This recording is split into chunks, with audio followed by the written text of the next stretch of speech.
हमारे बीच में श्री दामोदर हरि को, जो कि बहुत सीनियर हैं और काफ़ी चीज़ें हम इनसे सीखे हुए, इनके सामने हम कृष्ण भावना में इतने जुड़े और पले बड़े हैं। ऐसा प्रभु जी का संगति बहुत प्राप्त हुआ हम लोग को। हम इनके सामने बच्चे के समान ही हैं। मैं प्रभु जी के सामने एक्चुअली ऐसा लग रहा है कि केवल कीर्तन ही करें, बट कुछ संकल्प है जिसके कारण हमको संकल्प को पूरा करना है। लेकिन प्रभु जी का मुखारविंद से कीर्तन जो है, कई घंटे तक कीर्तन, बहुत ही मधुर कीर्तन का स्वागत हम सबको करा सकते हैं। और वास्तव में एक कीर्तन ही सार है। हरिनाम संकीर्तन जो है एक कलयुग में सार है। यही विधि है भगवान को भगवत प्राप्ति करने के लिए, और इसी में आनंद है। मैं कल भी ये बात को बताया और परसों भी ये बात को बताया कि किस प्रकार से कलयुग में जो विधि है भगवत प्राप्ति के लिए है, वह है हरिनाम संकीर्तन। हरिनाम संकीर्तन की विधि से ही कलयुग में भगवत प्राप्ति, भगवान को प्रसन्न या फिर हम खुद आनंद को प्राप्त कर सकते हैं। और कोई साधन दूसरा है ही नहीं, दूसरा कोई भी साधन नहीं है। तो कलयुग में एकमात्र साधन है, वह है हरिनाम संकीर्तन। कलो हरि तद कीर्तना। तो मंगलाचरण हम करेंगे, तत्पश्चात हम आज के इस तीसरे सत्र और अंतिम दिवस एक भागवत उत्सव का हम उनको संपन्न करेंगे। ओम ज्ञानतिमिरान्धस्य ज्ञानञ्जनशलाकया चक्षुरुन्मीलितं येन तस्मै श्रीगुरवे नमः। श्रीचैतन्यमनोभीष्टं स्थापितं येन भूतले स्वयं रूपकदा मह्यं ददाति स्वपदान्तिकं। वन्देऽहं श्रीगुरुश्रीयुतपदकमलं श्रीगुरुन् वैष्णवांश्च श्रीरूपं साग्रजातं सहगणा रघुनाथान्वितं तं सजीवं सावधैतं सावधूतं परिजनसहितं कृष्णचैतन्यदेवं श्रीराधा कृष्णपादां सहगणा ललिता श्रीविशाखान्वितांश्च नमो विष्णुपादाय कृष्णप्रेष्ठाय भूतले श्रीमते भक्तिवेदान्त स्वामिनीति नामिने। नमस्ते सारस्वते देवे गौरवाणी प्रचारिणे निर्विशेष शून्यवादी पाश्चात्य देशतारिणे। हे कृष्ण करुणा सिंधो दीनबंधो जगत्पते गोपेश गोपिकाकांत राधा कांत नमोस्तुते। कांचन गौरांगी राधे वृंदावनेश्वरी वृषभानुसुते देवी प्रणमामि हरिप्रिये। वाञ्छाकल्पतरुभ्यश्च कृपा सिन्धुभ्यैव च पतितानां पावनेभ्यो वैष्णवेभ्यो नमो नमः। जय श्री कृष्ण चैतन्य प्रभु नित्यानंद श्री अद्वैत गदाधर श्रीवासादि गौरभक्तवृंद। हरे कृष्णा कृष्णा कृष्णा हरे हरे, हरे राम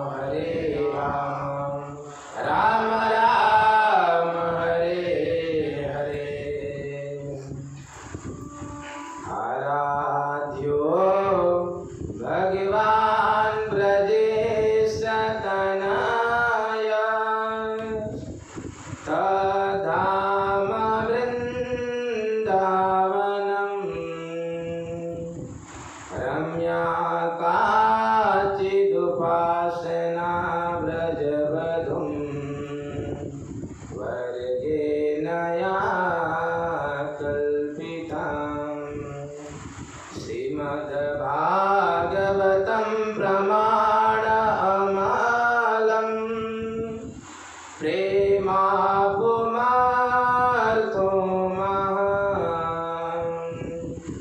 श्रीचैतन्यमहाप्रभुर्मतमिदं तत्रादरो न परम् वंशे विभूषितकरा नवनीरदाभा पीताम्बरधरुणबिम्बफलधरोष्टां पूर्णेन्दुसुन्दरमुखान् अरविन्दनेत्रान् कृष्णात् परं किमपि तत्त्वमहं न जाने योऽन्तः प्रविश्य मम वाचमिमां प्रसुप्तां सञ्जीवयत्र किल शक्तिधरस्वधाम्ना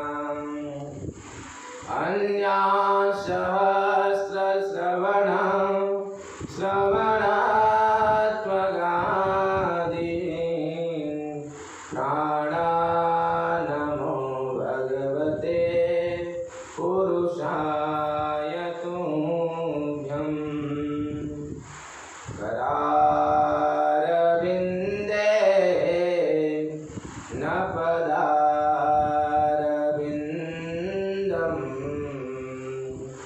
मुखारविन्दे विनिमेषयन्तम् वटस्य पत्रं सपुटे शयानं बालं मुकुन्दं मनसा स्मरामि श्रीकृष्ण गोविन्द हरे मुरारे हे नाथ नारायण वासुदेवा जिह्वे पिबस्वाम् अमृतमयदेवं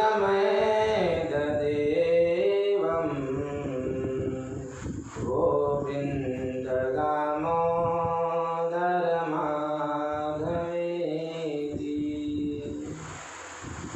गुरवे गौरचन्द्राय राधिकाय तदालये कृष्णाय कृष्णभक्ताय तद्भक्ताय नमो नमः। कृपया मेरे बात दोहराए। ओम नमो भगवते वासुदेवाय।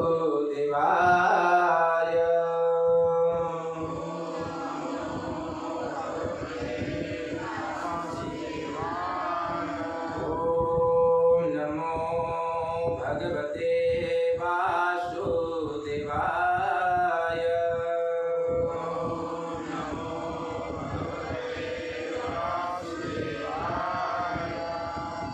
ओम नमो भगवते वासुदेवाय।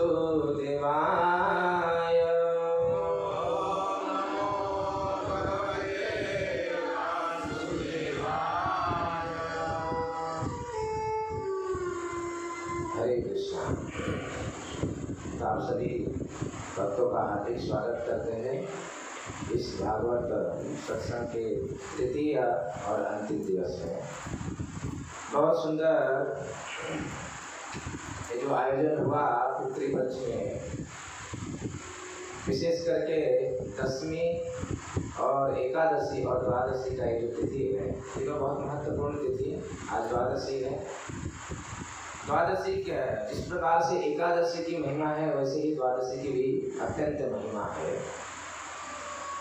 बल्कि एकादशी से द्वादशी की महिमा और ज़्यादा है।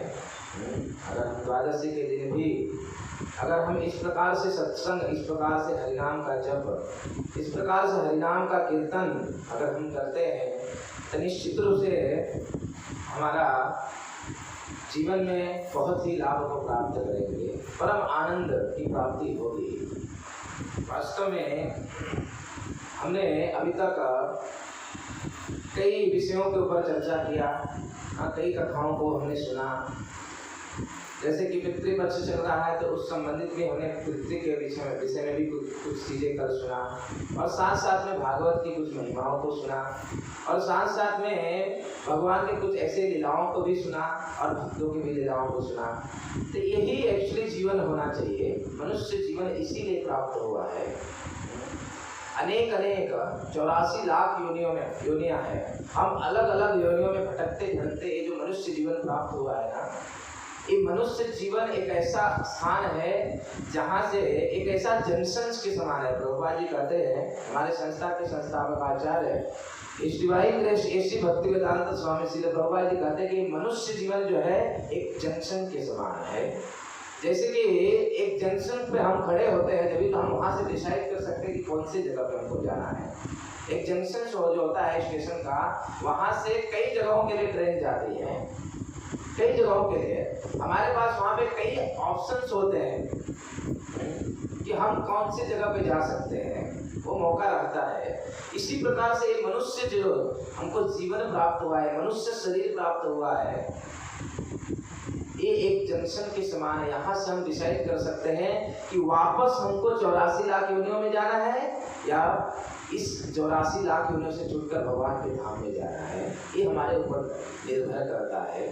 तो मनुष्य जीवन का उद्देश्य, मनुष्य जीवन का एक ही, मनुष्य जो शरीर प्राप्त है उसका एक ही उद्देश्य है भगवत प्राप्ति करना। ये हमको मौका प्राप्त हुआ है।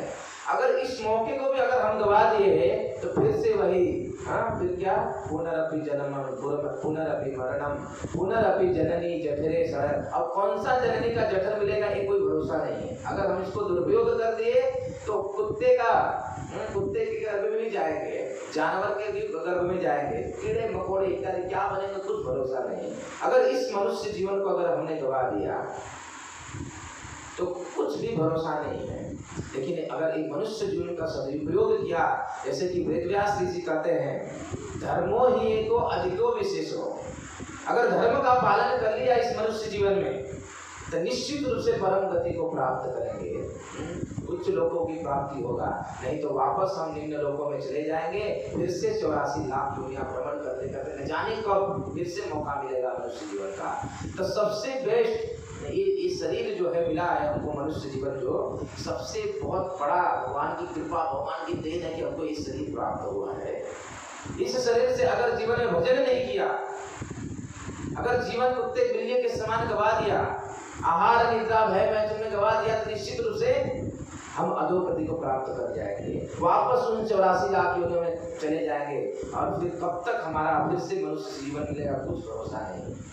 इसलिए इस मनुष्य जीवन का सदुपयोग करके हमको इसी प्रकार से देखिए, एक भले से आज अंतिम दिवस है, लेकिन ये 3 दिनों के सत्र से हमको कुछ चीजें ऐसी ले लेना चाहिए जो कि हमको रेगुलर प्रतिदिन कुछ न कुछ कार्य करना चाहिए। इस प्रकार का हरिनाम को जप करना चाहिए, इस प्रकार की कथा का श्रवण करना चाहिए। आज तो अलग अलग माध्यम हो चुका है, घर में बैठे भी सुन सकते हैं। जैसे कि इतने सारे इंस्ट्रूमेंट जो है आजकल लगे हुए हैं, तो लोग घर में भी बैठ के सुनते हैं। तो ऐसे एक शेड्यूल कर देना चाहिए अपने जीवन, इस मनुष्य जीवन में कि किस प्रकार से हम कितना भगवान का भजन, उनकी कथाओं को कितना हम हरिनाम संकीर्तन, हरिनाम नाम का जप करें, ये सारे हम बना सकते हैं। तो बहुत सुंदर ये जो आयोजन, मैं फिर से आयोजकों को धन्यवाद देना चाहता हूँ, श्याम दर्शन को, उनकी पूरा फैमिली, और विशेष करके शोभनाथ यादव उनकी पूरे फैमिली की तरफ से जो ये आयोजन हुआ पितृपक्ष में, मैं पुनः उनको धन्यवाद देता हूँ। किस प्रकार से आयोजन जो है वो हमेशा होते रहना चाहिए, क्योंकि इसी में सभी जीवों का लाभ है। तो हम विशेष करके पितृ का समय चल रहा है, तो हम उसी के संबंधित कुछ भागवत से आज सुनेंगे कि पितृ के विषय में भागवत में कुछ जगहों पे क्या वर्णन है। हम एक कथा का श्रवण करना प्रारंभ करते हैं। भागवत के 9वें स्कंद में एक बहुत सुंदर कथा का वर्णन है कि किस प्रकार से पितृ का पिता की सेवा करके राजा नभग ने किस प्रकार से भगवान को प्राप्त किया, किस प्रकार से वो उच्च गति को प्राप्त किया, उस महिमा को हम श्रवण करेंगे। भागवत के 9वें स्कंद में राजा नभग, एक्चुअली राजा नभग के 4 पुत्र थे। उसमें राजा नभग जो कि बड़े राजा थे, प्रतापी राजा थे राजा नभग, उनके 4 पुत्र थे। 4 पुत्र में से एक पुत्र जो था सबसे छोटा, उसका नाम था नाभग। राजा नभग के 4 पुत्र, उसमें से सबसे छोटा पुत्र नाभग। नाभग छोटा था और वो गुरुकुल में किसी गुरु के शरण में रहकर वह गुरुकुल में पढ़ाई करने गया, वेद और शास्त्रों को सीखने के लिए वहां भी चला गया था। बाकी के जो उनके राजा नभग के जो बाकी के 3 पुत्र थे, वो घर पे ही रहकर घर की देखभाल करते थे, उनके साथ में रहते थे, पिताजी के साथ में। लेकिन जैसे ही पिताजी राजा जैसे ही बूढ़े हुए, तो उस समय ये तीनों भाइयों ने क्या किया कि अपनी संपत्ति का बंटवारा करने का प्रपोजल रखा कि अभी पिताजी बूढ़े हो गए हैं, अभी संपत्ति का बंटवारा कर लेना चाहिए, हम सभी भाई में बराबर का बंटवारा कर लेना चाहिए। और एक प्रपोजल पिताजी को दिया, तो उन्होंने बोला कि ठीक है, हम संपत्ति का बंटवारा कर लो। तो इस प्रकार से तीनों भाई जो थे वो संपत्ति का बंटवारा 3 भागों में किया। चौथा भाई जो था, जो छोटा भाई, वो कहाँ पे गुरुकुल में पढ़ाई कर रहा था, उसके लिए उन्होंने कोई भाग नहीं रखा। इन तीनों ने छल कपट किया। कलयुग में ऐसी स्थिति है, छल कपट कलयुग जो है बहुत सारे क्लेशों से भरा हुआ है। लोगों की जो मति है बहुत ही भयंकर है इस कलयुग में। इस प्रकार से इन तीनों भाइयों ने छल कपट करके क्या किया, ये पूरी संपत्ति का बंटवारा 3 भागों में कर लिया और 3 भागों में बांट कर वो रहने लगे। और उन अपने चौथा भाई जो छोटा भाई था, उसके लिए कुछ भी छोड़ा नहीं, कुछ भी नहीं छोड़ा। ये है वास्तव में कलयुग का जो प्रभाव है। इसी प्रकार के कलयुग के लोगों के यही मति है। इस प्रकार से सब कुछ अपना हमारा होना चाहिए, मेरा, मैं और मेरा की जो भावना है कलयुग में बहुत प्रबल रूप से है। पहले मैं, बाद में मेरा, पहले मैं की भावना जो है ना, एक कलयुग में लोगों के ऊपर छाई हुई है कि भावना मैं, उसके बाद में मेरा, सबसे पहले मैं। तो इस प्रकार के जब संपत्ति का बंटवारा हो गया, कुछ दिनों के पश्चात जो छोटा भाई नभग जब गुरुकुल से पढ़ाई करके वापस आए तो उन्होंने देखा कि संपत्ति का बंटवारा हो गया। और उन्होंने पूछा कि मेरा भाग कहाँ पे है, मेरा हिस्सा कहाँ पे है। तो उन तीनों भाइयों ने बताया कि है ना, आप तुम्हारे लिए तुम्हारा हिस्सा छोड़े हैं, ये जो पिताजी है ना, ये तुम्हारा भाग है, तुम उनको लेके जाओ। बताइए, बूढ़े पिताजी को छोटे बेटों को दे दिया, मतलब बूढ़े पिताजी भी नहीं चाहिए। देखिए, अगर यही स्थिति होती है, देखिए रिलेट करिए अपने जीवन से, इसको रिलेट करिए कि ऐसे ही कलयुग में परिस्थिति है लोगों की। इस प्रकार से घर के अंदर क्लेश है, भाई के अंदर क्लेश है, पति पत्नी के बीच में क्लेश है। क्यों? कारण एक ही है, क्योंकि वहाँ पे भगवान को अगर नहीं रखते हैं बीच में, केंद्र भगवान को नहीं रखते हैं, भजन नहीं करते हैं, तो निश्चित रूप से क्लेश तो आने ही वाला है। रामायण में उस जगह का प्रसंग है कि जब भगवान रामचंद्र चढ़ाई कर रहे थे लंका पे, तो जब सेतु का निर्माण कर रहे थे समुद्र के अंदर, तो उस समय उनको सब लोगों ने सहयोग दिया, उनको सभी लोगों ने सहयोग दिया। हर एक प्राणी, जितने पशु पक्षी जितना हो सके सब लोगों ने मदद किया। अपना कड़ उठाकर उस ब्रिज को बनाया जा रहा था। तो उसमें विपरीत प्राणियां भी थे। उस समुद्र के अंदर मगरमच्छ भी थे। बंदर लोग मगरमच्छ के ऊपर चढ़ कर पत्थर को डालते थे। इतने एक दूसरे को खा जाने वाले प्राणी भी साथ में लगे हुए थे सेवा में, लेकिन फिर भी एक दूसरे को क्लेश नहीं पहुंचा रहे थे। कारण क्या था? कारण एक ही था कि प्रभु रामचंद्र की सेवा करना। एक उद्देश्य था प्रभु राम का दर्शन करना, उनकी सेवा करना। केंद्र बिंदु भगवान थे वहां पे, इसलिए किसी के आपस में क्लेश भी नहीं था, बिल्कुल नहीं था। लेकिन अगर भगवान को बीच से हटा दिए अगर इस जीवन से, तो निश्चित रूप से वहां पे क्लेश आना शुरू हो जाएगा। तो ये तीनों भाई ने क्या कर दिया, बूढ़े बाप को समर्पित कर दिया, ये लेके जाओ, ये तुम्हारा भाग है। राजा वो नभग ने स्वीकार कर लिया, नाभाग ने स्वीकार लेकर दिया। उनका पुत्र जो चौथा पुत्र छोटा भाई था, उसने पिताजी को स्वीकार कर लिया। अब पिताजी के साथ एक झोपड़ी बनाकर रहने लगा, क्योंकि संपत्ति का तो बंटवारा इन तीनों ने ले लिया था। अब क्या हुआ, ये लोग झोपड़ी बनाकर एक छोटा पुत्र और पिताश्री, बूढ़े पिताश्री और नाभाग जो है पिताश्री की बहुत सुंदर तरीके से सेवा करने लगे, बहुत अच्छे से सेवा किए। और एक दिन की घटना है कि राजा नाभाग ने कहा अपने पुत्र से, नभग से, कि यहाँ पे कुछ वेदों को पाठ करने वाले, कुछ यज्ञ को संपन्न करने के लिए कुछ ब्राह्मण नजदीक में आए हुए हैं और वो बहुत दिनों से यज्ञ को कर रहे हैं, लेकिन उनका यज्ञ संपन्न नहीं हो पा रहा है। उनका यज्ञ संपन्न नहीं हो पा रहा है। एक काम करो, तुम गुरुकुल से पढ़ाई करके आए हो, वेद शास्त्रों को पढ़ कर आए हो, तुम जाओ और उनके यज्ञ को संपन्न करो, उनको मदद करो। उस समय नाभाग ने पिताश्री की आज्ञा को मानते हुए बहुत सुंदर तरीके से नाभाग पिताश्री की सेवा करने लगे और उनकी आज्ञा को मानते हुए वो क्या उस जगह पे गए जहाँ पे यज्ञ हो रहा था। कुछ ब्राह्मण मिलके जो यज्ञ कर रहे थे वहाँ पे, और वहाँ पे जाके नाभाग ने उनको अनेक वेदों के मंत्रों से, अलग अलग प्रकार से जो उनको ज्ञान था, और उन्होंने क्या किया, उनके यज्ञ को संपन्न किया।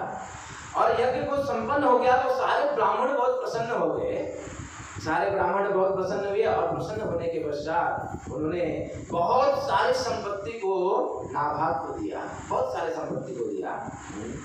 उनका यज्ञ संपन्न हुआ, बहुत सारी संपत्ति को उन्होंने नाभाग को दिया और नाभाग उन संपत्ति को लेकर वापस अपने पिताश्री के पास आ रहे थे।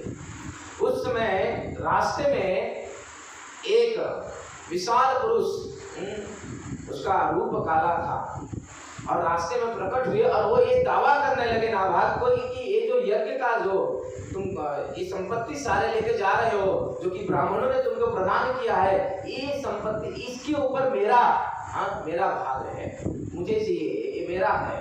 तो बोले नहीं, ये तो मुझे प्राप्त हुआ है। नाभाग ने बोला ये तो मुझे प्राप्त हुआ, इसमें आपका भाग कैसे हुआ? मैं उन ब्राह्मणों का मदद किया, तो इसमें आपका भाग कैसे हुआ? मुझे समझ में नहीं आ रहा है, ये मेरा भाग है, मुझे ये प्राप्त हुआ है। तो उस समय उन्होंने जो विशाल पुरुष था वो और कोई नहीं था, शिव जी थे, रूप बदल कर आए थे, शिव जी थे। और उन्होंने जब स्वीकार नहीं किया नाभाग ने, तो उन्होंने क्या किया, शिव जी ने कहा कि काम करो, तुम अपने पिताजी के पास जाओ, धन को लेकर जाओ, इस धन को लेकर जाओ और पिताजी से पूछो कि इस प्रकार से ऐसा ऐसा रास्ते में घटना हुआ, क्या करना चाहिए, उनको पूछो।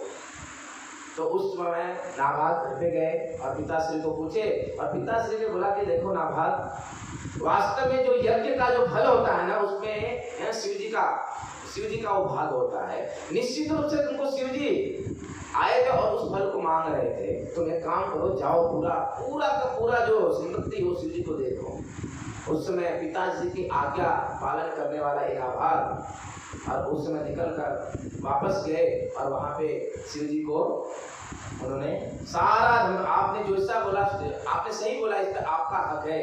मैं पिताश्री से पूछा, उन्होंने बोला सब कुछ एचडी दे दो उनको। तो इस प्रकार से नाभाग ने पिताश्री की आज्ञा का पालन किया और सारी संपत्ति को शिव जी को दे दिया। और उस समय शिव जी बड़े प्रसन्न हुए, और शिव जी तो जानते हैं जब प्रसन्न होते हैं तो आशुतोष है, वो हर एक चीज प्रदान कर देते हैं व्यक्ति को। और शिव जी ने उनको इतनी संपत्ति प्रदान कर दी कि जो ये तीनों भाई छल कपट करके संपत्ति को बांट लिए थे ना, उससे कई गुना, लाखों गुना ज्यादा इस नाभाग के पास भी संपत्ति हो गया शिव जी की कृपा से।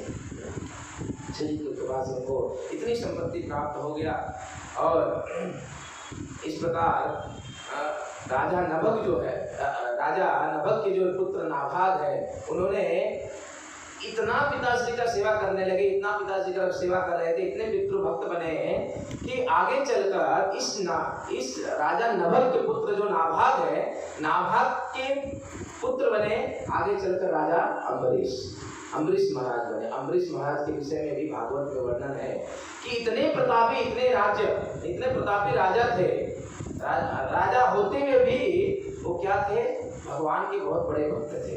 उनके बारे में वर्णन है भागवत में, सवई मना कृष्ण पदार वेदयो, कि सदैव इतने बड़े चक्रवर्ती सम्राट थे जो राजा अम्बरीश थे, जो चक्रवर्ती सम्राट थे, पूरे विश्व के राजा थे वो, लेकिन फिर भी वो कितने बड़े भक्त थे। भागवत में उनका वर्णन है, इतने महान भक्त थे कि वो सदैव अपने मन को कृष्ण में लगा के रखते थे, भगवान में सदैव अपने मन को लगा के रखते थे। वो अपने हाथों से भगवान की सेवा करते थे, पैरों से भगवान के मंदिर चलकर जाते थे। इस प्रकार से सारी इंद्रियों को भगवान की सेवा में लगा के रखते थे। इतने सोचिए, विचार करिए, यहाँ पे चक्रवर्ती सम्राट, उनके ऊपर कितना भार, पूरे विश्व का भार, उनको विश्व को पूरे राज्य को चलाना था, उनके ऊपर इतना भार था, लेकिन फिर भी भगवान के इतने बड़े भक्त। हम एक पत्नी, 2 बच्चे, छोटा सा फैमिली चलाने के लिए सोचते कि कितना बड़ा भार है, जिसकी वजह से हमारे भक्ति भजन कुछ नहीं। हम कभी लोगों को बोलते हैं ना कि जब करो, भजन करो, टाइम नहीं है, समय नहीं है। विचार करें कि चक्रवर्ती सम्राट होते हुए भी अम्बरीश महाराज ने किस प्रकार से वो भगवान की भक्ति किया। उन्होंने इस प्रकार से उस राजा नाभाग के परंपरा में आगे चल के अम्बरीश महाराज हुए, इतने महान भक्त। तो इस प्रकार से जो पितृ सेवा अगर हम करते हैं, तो निश्चित रूप से पितृगण का हमको कृपा प्राप्त होता है, और जब पितृओं का कृपा प्राप्त होता है तो पितृगण आशीर्वाद देते हैं। और पितृओं को कृपा प्राप्त करने का सबसे सुगम साधन जो है ना, इस प्रकार का सत्संग करना सबसे बड़ा सुगम साधन है। वो हमारे जो पितृगण चले गए हैं वो भी खुश, और जो है यहाँ पर उपस्थित वो भी खुश। और इस प्रकार से हम ये सारा अरेंजमेंट जो करते हैं, इस प्रकार का श्रवण करने का भगवान के विषय में, तो निश्चित रूप से हमारे उपस्थित प्रेजेंट में भी जो पितृ है और जो चले जा चुके हैं, उन सब के लिए बहुत बड़ा कार्य हो, बहुत बड़े प्रसन्न होते हैं। समझिए कि इस समय ऐसा आप सोचिए कि जिस प्रकार से आयोजन हुआ है, हमारे जो चले गए पितृगण ना, वो पितृलोक में नाचते होंगे कि हमारे जो परिजन है, हमारे जो स्वजन है, इस प्रकार का कार्य हमारे लिए किया उन्होंने, इसमें नाच रहे होंगे वो। इस प्रकार का वर्णन है शास्त्रों में।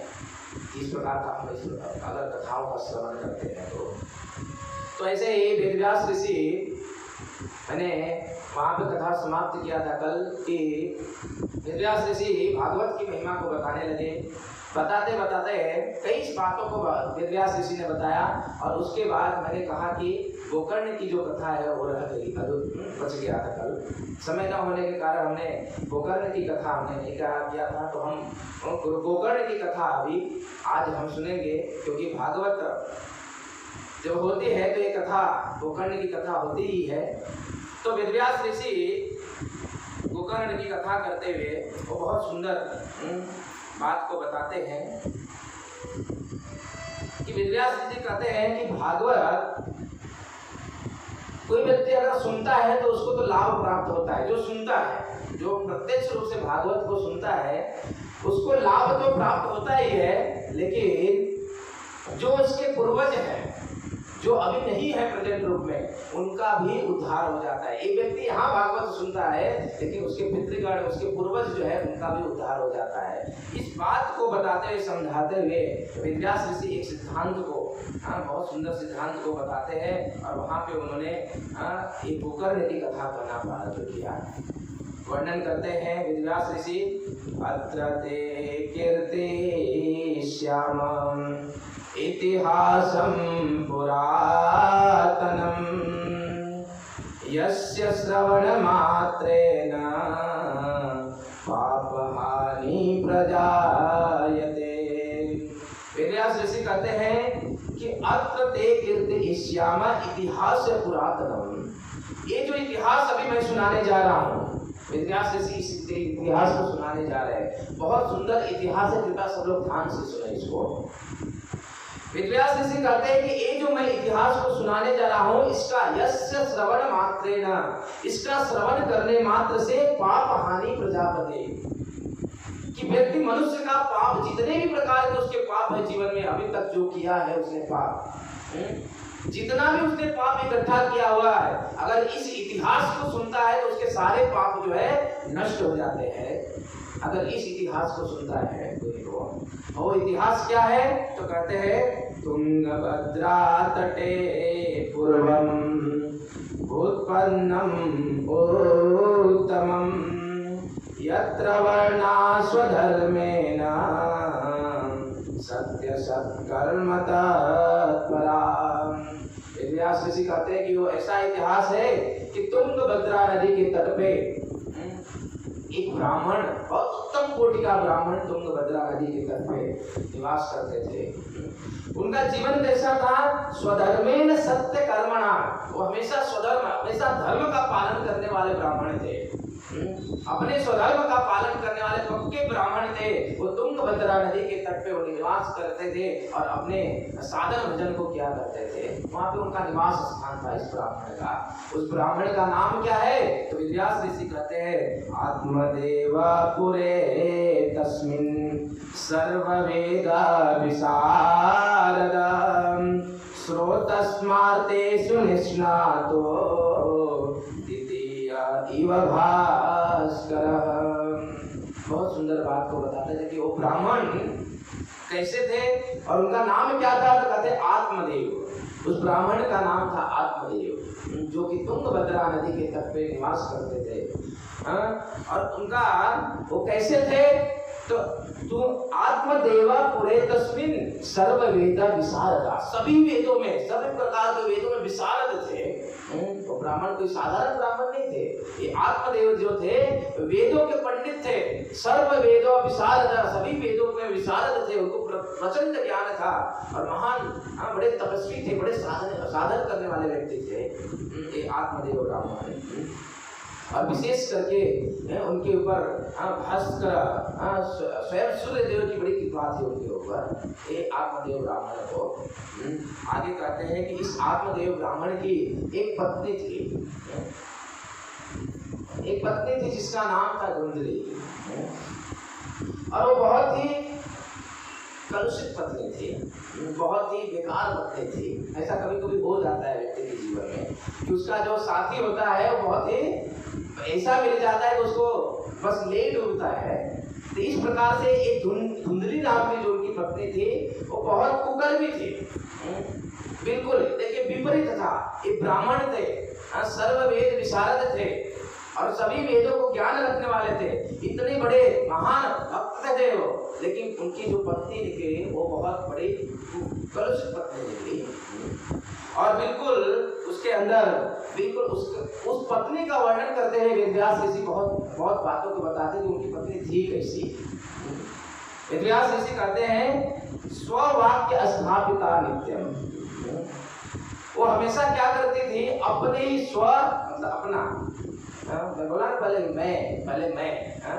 व्यास ऋषि कहते हैं उस धुंधली के बारे में वर्णन करते हुए कि स्व वाक्य, मतलब बोलती थी कुछ, स्व वाक्य स्थापितम नित्यम, वो केवल हमेशा अपने ही वाक्य को स्थापित रखते थे कि यही सही है, यही करना है, कुछ नहीं सुनती थी।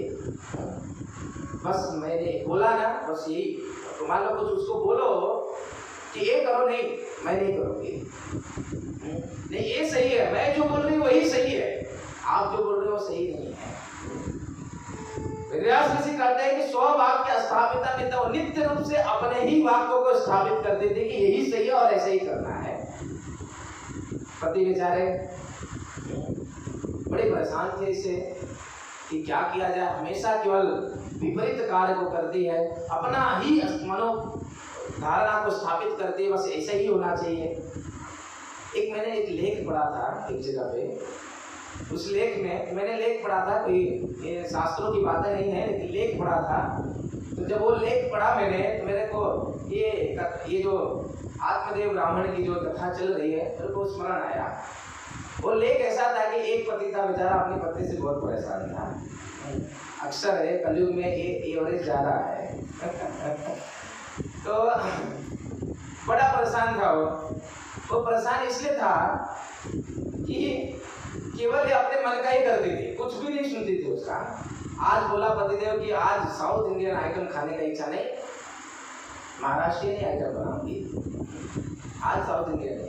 अपना जो मन, कभी कुछ बोलता था तो वो उसका विपरीत ही करती थी। आज चलो यहाँ पे जाना, नहीं जाना है, हर एक चीज में नाम तो कभी भी स्वीकार ही नहीं करते थे। उस लेख में मैंने लिखा था कि एक दिन की घटना है कि वो बेचारा पति जो है बहुत परेशान हो गए। उसने कुछ प्लान बताया कि देखो ऐसी लोग इसी स्थिति के साथ में तो रहा ही नहीं जा सकता है। तो उसने सोचा कि कैसे भी करके निकल जाए, यहाँ से छूट जाए, मेरे गले से निकल जाए। लेकिन ये तो उस समय गले में जब फंदा पड़ने वाला तो उस समय सोचना चाहिए था, लेकिन अभी सोच के क्या फायदा। लेकिन फिर भी वो पति ने प्लान बनाया ऐसा कि देखो हमेशा ये क्या करती है, मैं कुछ बोलता हूँ तो क्या इसके विपरीत कार्य करती है। तो उसने कुछ प्लान सोचा उसने बोला कि देखो हे देवी, बोला कि देखो कुछ लोग जो है ना घूमने के लिए, सैर करने के लिए गांव से बहुत सारे लोग जा रहे हैं, बहुत सारे लोग जा रहे हैं। लेकिन मैंने सोचा ऐसा कि भले से ये लोग जाए लेकिन हम नहीं जाएंगे, हम नहीं जाएंगे। तो उसने बोला क्यों नहीं जाएंगे, हम जाएंगे। अभी इसने प्लान बनाया था पूरा, उसी हिसाब से बात कर रहा है कि सब जा रहे हैं घूमने के लिए, किधर झील के किनारे घूमने जा रहे होंगे, और किधर भी सापुतारा इत्यादि कहीं भी जा रहे हैं, लेकिन हम नहीं जाएंगे। लेकिन बोले नहीं हम जाएंगे, क्यों नहीं जाएंगे, जाएंगे, चलो ठीक है। अभी जाएंगे तो कौन मना कर सकता, अभी तो सुनने वाले नहीं हो।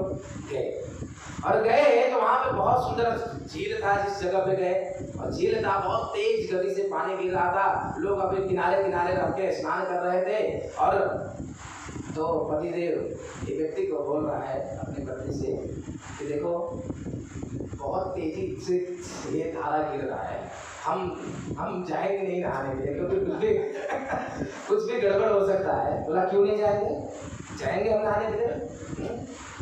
हमेशा उल्टा ही बोल रहे हैं, हम जाएंगे नहाने, क्यों नहीं जाएंगे, ठीक है लेकिन जाओ, लेकिन ज्यादा अंदर मत जाना। क्यों नहीं अंदर जाएंगे, अंदर जाके नहाएंगे। अभी एंजॉय करने जाए तो पूरे दूसरे एंजॉय करेंगे। अभी अंदर चले गए, स्नान करने लगे, अंदर चले गए। बोले कि और अंदर मत जाना, लेकिन क्यों नहीं जाना, मैं जाऊंगी करके फिर वो लगी डूबने लगी। अभी देखा एक पति ने क्या देखा, कोई डूबते हुए व्यक्ति को सहारा मिल ही जाता है ना। तो उसने देखा पतिदेव ने कि उसके पास में एक बहुत बड़ा लकड़ा बह रहा है। तभी वो डूबने लगी तो लकड़े को पकड़ लगी। तो उसने चिल्ला के बोला देखो तुम डूब रहे हो, उस लकड़े को पकड़ लेना, बच जाओगे। बोला मैं क्यों पकड़ूंगी उस लकड़े को, नहीं पकड़ूंगी। क्या हुआ, डूब के मर गई। वेदव्यास ऋषि कहते हैं कि इस प्रकार सा ये कहते हैं उस धुंधली के बारे में कि आत्मदेव ब्राह्मण की जो एक पत्नी थी, ये बहुत उल्टा पत्नी थी। स्ववाक्य स्थापिता नित्यम सुंदरी शुक्लोद्भवा, सुंदर थी, सुंदरता में कोई कमी नहीं था, सुंदर थी लेकिन गुण नहीं था। भले से सुंदरता है लेकिन उस स्त्री के अंदर अगर गुण नहीं है तो सुंदरता किस काम का, सुंदरता किस काम का। हम इसमें स्तुति की भी थोड़ा चर्चा करेंगे, हम उसमें इस बात को सुनेंगे। तो कोई सुंदर कितना भी हो लेकिन उसके अंदर गुण नहीं है, सुंदरता तो गुण से बढ़ता है। कोई व्यक्ति कितना भी काला हो लेकिन उसके अंदर गुण होना, तो वो गुण जो है लोगों को आकर्षित करने वाला होता है। वो गुण जो है उसकी महिमा है। एक्चुअली एक शरीर देख के कितना सुंदर उससे पता नहीं चलता है, गुण कैसा है उस पर डिपेंड करता है कि वो व्यक्ति कैसा है। तो इस प्रकार से वेदव्यास ऋषि उस धुंधली के बारे में बताते हुए कहते हैं कि लोक वार्ता रता होगा।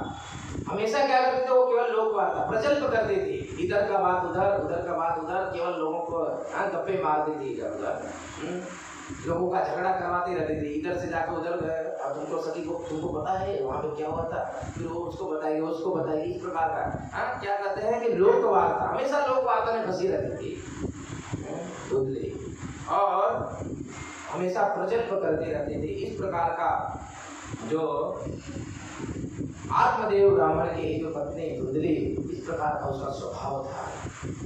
आत्मदेव ब्राह्मण का इनके साथ विवाह तो हुआ था, लेकिन उनको कोई संतान नहीं था। ये आत्मदेव ब्राह्मण बड़े थे, बहुत हमेशा वेद और शास्त्रों में लगे रहते थे, लेकिन उनको कोई संतान नहीं था, इससे कोई पुत्र की प्राप्ति नहीं हुआ था उनको, जिसके कारण लोग जो है ना उनको कभी कभी बोलते थे कि इसके कोई पुत्र नहीं है।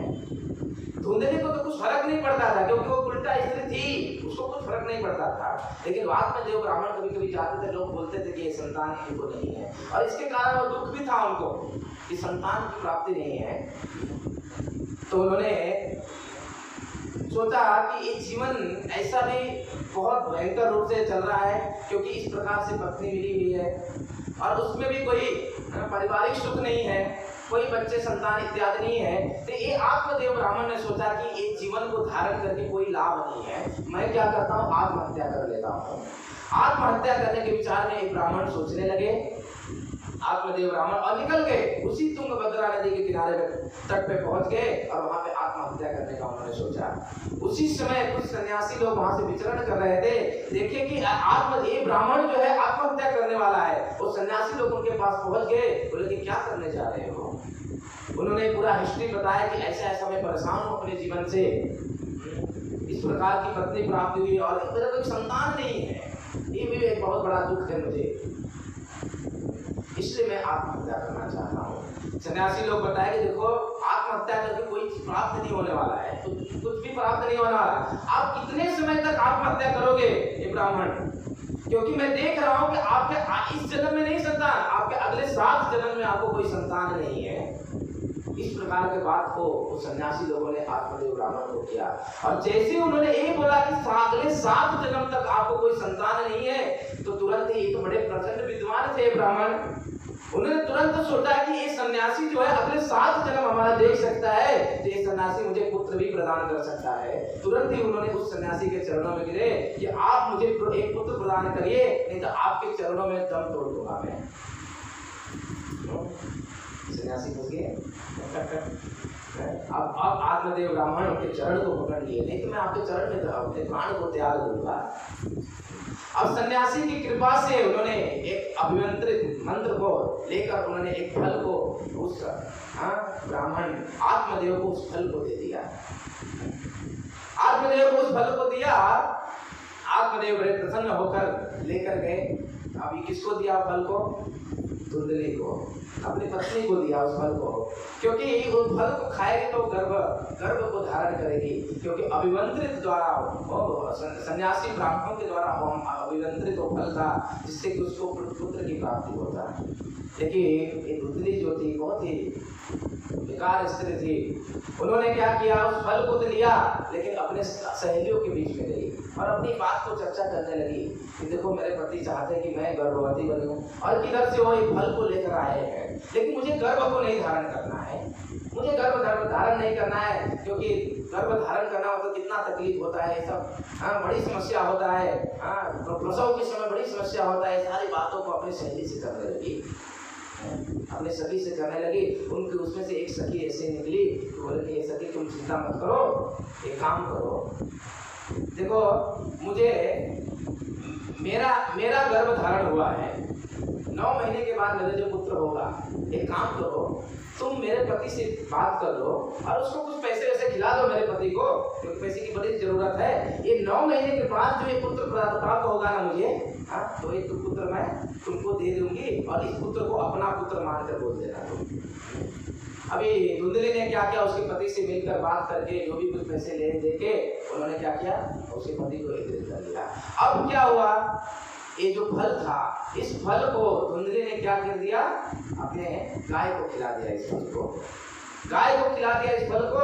और उधर एक नाटक जैसा करने लगी, 9 महीना का नाटक है, जिस प्रकार से धुंधली ने उस नाटक को किया।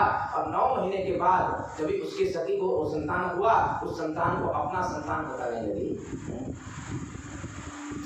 ब्राह्मण आत्मदेव तो आज बड़े प्रसन्न हो गए कि मुझे संतान की प्राप्ति हुआ है, बड़े प्रसन्न, क्योंकि उनको संतान नहीं था, जिसके कारण तो आत्महत्या करने गए थे। संतान नहीं था जिसके कारण आत्महत्या, आज संतान हो गया उनको, तो बड़ी खुशी, बहुत बड़ा खुशी व्यक्त कर रहे थे आत्मदेव ब्राह्मण, बड़े प्रसन्न थे उन्होंने और बड़े प्लान करने लगे कि ये जो पुत्र की प्राप्ति हुआ है, इस प्रकार से इनको फेस्टिवल बनाना चाहिए। लेकिन ठीक दूसरे दिन, क्योंकि उस समय उस फल को उसने धुंधली ने क्या किया था, गाय को दे दिया था। तो ठीक 9 महीने के बाद, ठीक दूसरे दिन, जैसे एक पुत्र को धारण कर लिया, धुंधली ने ले लिया किसी का गोद, उसके ठीक दूसरे दिन उसके घर में जो गाय थी उसने भी एक पुत्र को जन्म दिया, क्योंकि सन्यासी के द्वारा वो मंत्र अविवर्तित फल था, इसलिए वो फल तो प्राप्त ही होने वाला था, भले से वो गाय का ही गर्भ क्यों न हो। और गाय के गर्भ से एक मनुष्य का जन्म हुआ, एक पुत्र की प्राप्ति हुआ गाय के गर्भ से। अब आत्मदेव ब्राह्मण सोच रहे हैं कि क्या बात है, भगवान की इतनी कृपा। एक समय ऐसा था कि मुझे पुत्र नहीं प्राप्त हो रहे थे, अभी पुत्र प्राप्त हुआ, तो अभी हमारे घर में गाय को भी पुत्र प्राप्त होने लगा। गाय बछड़ा न देगी, पुत्र जन्म दिया। बड़े प्रसन्न हुए वो, बड़े प्रसन्न हुए। और हुआ क्या कि आगे चल के धुंधली का जो पुत्र था बहुत बड़ा पापी निकला, बहुत बड़ा पापी निकला, जिसका नाम था धुंधकारी। धुंधली था तो अपने नाम से बच्चे का भी नामकरण किया धुंधकारी।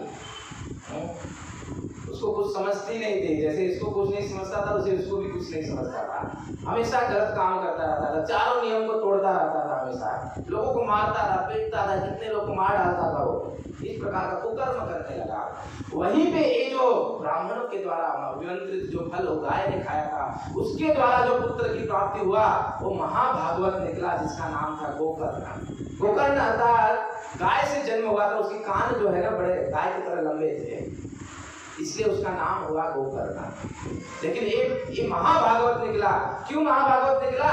क्योंकि सन्यासियों का आशीर्वाद है, इसमें फल मिला था उसको, इसलिए महाभागवत निकला। इस धुंधकारी का कुकर्म से सब लोग बहुत तड़प रहे थे। खुद पिता आत्मदेव सोचने लगे कि इससे तो अच्छा था मुझे पुत्र नहीं मिलते थे, ये वही अच्छा था। लेकिन आज ये पुत्र कहते हैं, पुत्र अगर प्राप्त हुआ तो अगर संस्कारी पुत्र प्राप्त हो बहुत अच्छा है, लेकिन अगर बेकार पुत्र प्राप्त हो गया तो जीवन नरक हो जाता है, जीवन नरक हो जाता है। ये धुंधकारी उस प्रकार का गलत कार्य करने लगा और आत्मदेव ब्राह्मण और परेशान हो गए। इससे अच्छा था कि पुत्र कोई नहीं थे तो वो अच्छे थे, लेकिन वही साथ में बहुत परेशान थे।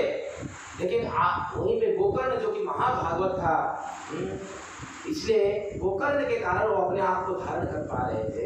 गोकर्ण ने एक दिन सलाह दिया, पिताजी आपकी उम्र हो चुकी है, आप एक काम करो, आप वन गमन कर लो और वन गमन करके भगवान की भक्ति को स्वीकार कर लो और भगवान के धाम को, आपका समय आ चुका है, आप भगवान के धाम चले जाओ, आप भक्ति को स्वीकार कर लीजिए, आप जाइए।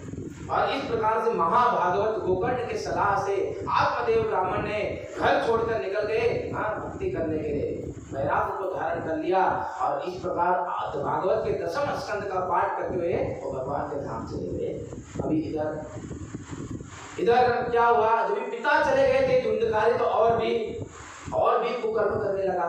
अब तो कोई सीमा नहीं रही, क्योंकि पिता का थोड़ा बहुत तो डर भी था, लेकिन अब पिता चले गए तो अभी कुकर्मी बेटा जो है माता से कहाँ डरता है। अब तो और कुकर्म करने लगा और कुकर्म करते करते धुंधकारी क्या किया, एक दिन घर में 5 वेश्याओं को लेकर आया, एक साथ में भोग करने के लिए 5 वेश्याओं को घर में लेकर आया।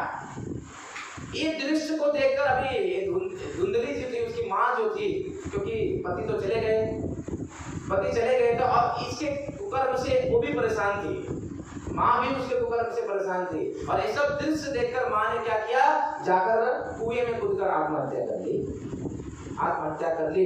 अभी ये धुंधली मर गई। अभी ये तो और फ्रीडम हो गया उसको। हुआ क्या कि इस प्रकार से भोग करना। अभी एक गोकर्ण जो थे महाभागवत होने के कारण वो अलग अलग जगह पे भगवान की कथा का गायन कीर्तन करते रहते थे और कभी कभी घर पे आया करते थे वो। एक पूरा घर उसका हो गया था और पूरा घर को उसने वेश्यालय जैसा बना दिया था। बहुत सारे वेश्याओं को लाकर उनके साथ भोग करता था। एक दिन की घटना है, क्योंकि अभी बहुत सारे वेश्याओं को पालन करना है तो बहुत सारा धन चाहिए, क्योंकि वेश्या लोग किसके पास जाते हैं, जिसके पास धन है उसी के पास जाते हैं। कोई गरीब, कोई कंगाल व्यक्ति के पास थोड़ी वेश्या लोग जाते हैं, जिसके पास धन है। अभी उनका पालन पोषण करने के लिए क्या किया, उसका पालन पोषण करने के उनको बहुत सारे कुकर्म करने पड़े। और हरे कृष्णा कृष्णा कृष्णा हरे हरे, हरे राम राम राम हरे हरे। अभी धुंधकारी जो था इस प्रकार से बड़े गलत काम करने लगा और अनेक वेश्याओं को घर में लाने लगा, एक और जिसके कारण उसको धन को प्राप्त करने के लिए अनेक अनेक गलत लूटपाट करने लगा। वो लूटपाट करता था और वेश्याओं के साथ गमन करता था इस प्रकार से। एक दिन की घटना है कि एक बहुत बड़ा हाथ लगा उसको, किसी राजा के इधर से चोरी किया, बहुत धन संपत्ति को प्राप्त करके और आया लेकर घर में। और इन वेश्याओं ने देखा कि बहुत सुंदर मौका है, उन लोगों ने आपस में प्लान कर लिया, इतना धन संपत्ति हमको और कार्य करने की जरूरत नहीं, अगर ये धन संपत्ति हमको पूरा प्राप्त हो जाए हमारा जीवन तो ऐसे ही बच जाएगा। इतना धन संपत्ति प्राप्त हुआ था। उन लोगों ने पूरा प्लान किया और प्लान करके उन वेश्याओं ने क्या किया कि धुंधकारी को घर के अंदर ही मार डाला। घर के अंदर उस संपत्ति के लोभवश इन सारी वेश्याओं ने धुंधकारी को घर के अंदर ही मार दिया। वेदव्यास ऋषि कहते हैं कि किस प्रकार से वर्णन करते हैं कि कितना तड़पा कि इस धुंधकारी को इसने इन वेश्याओं ने मारा। उसका वर्णन करते हुए वेदव्यास जी कहते हैं तप्तांग रसमुहाश्च तन्मुखे हि विद्योच्युतुम् अग्निज्वालादि दुःखेन व्याकुलं निधनं गतः। कहते हैं कि कोयला होता है ना, उसको जब जलाते हैं तो अंगार बन जाता है ना, अंगार।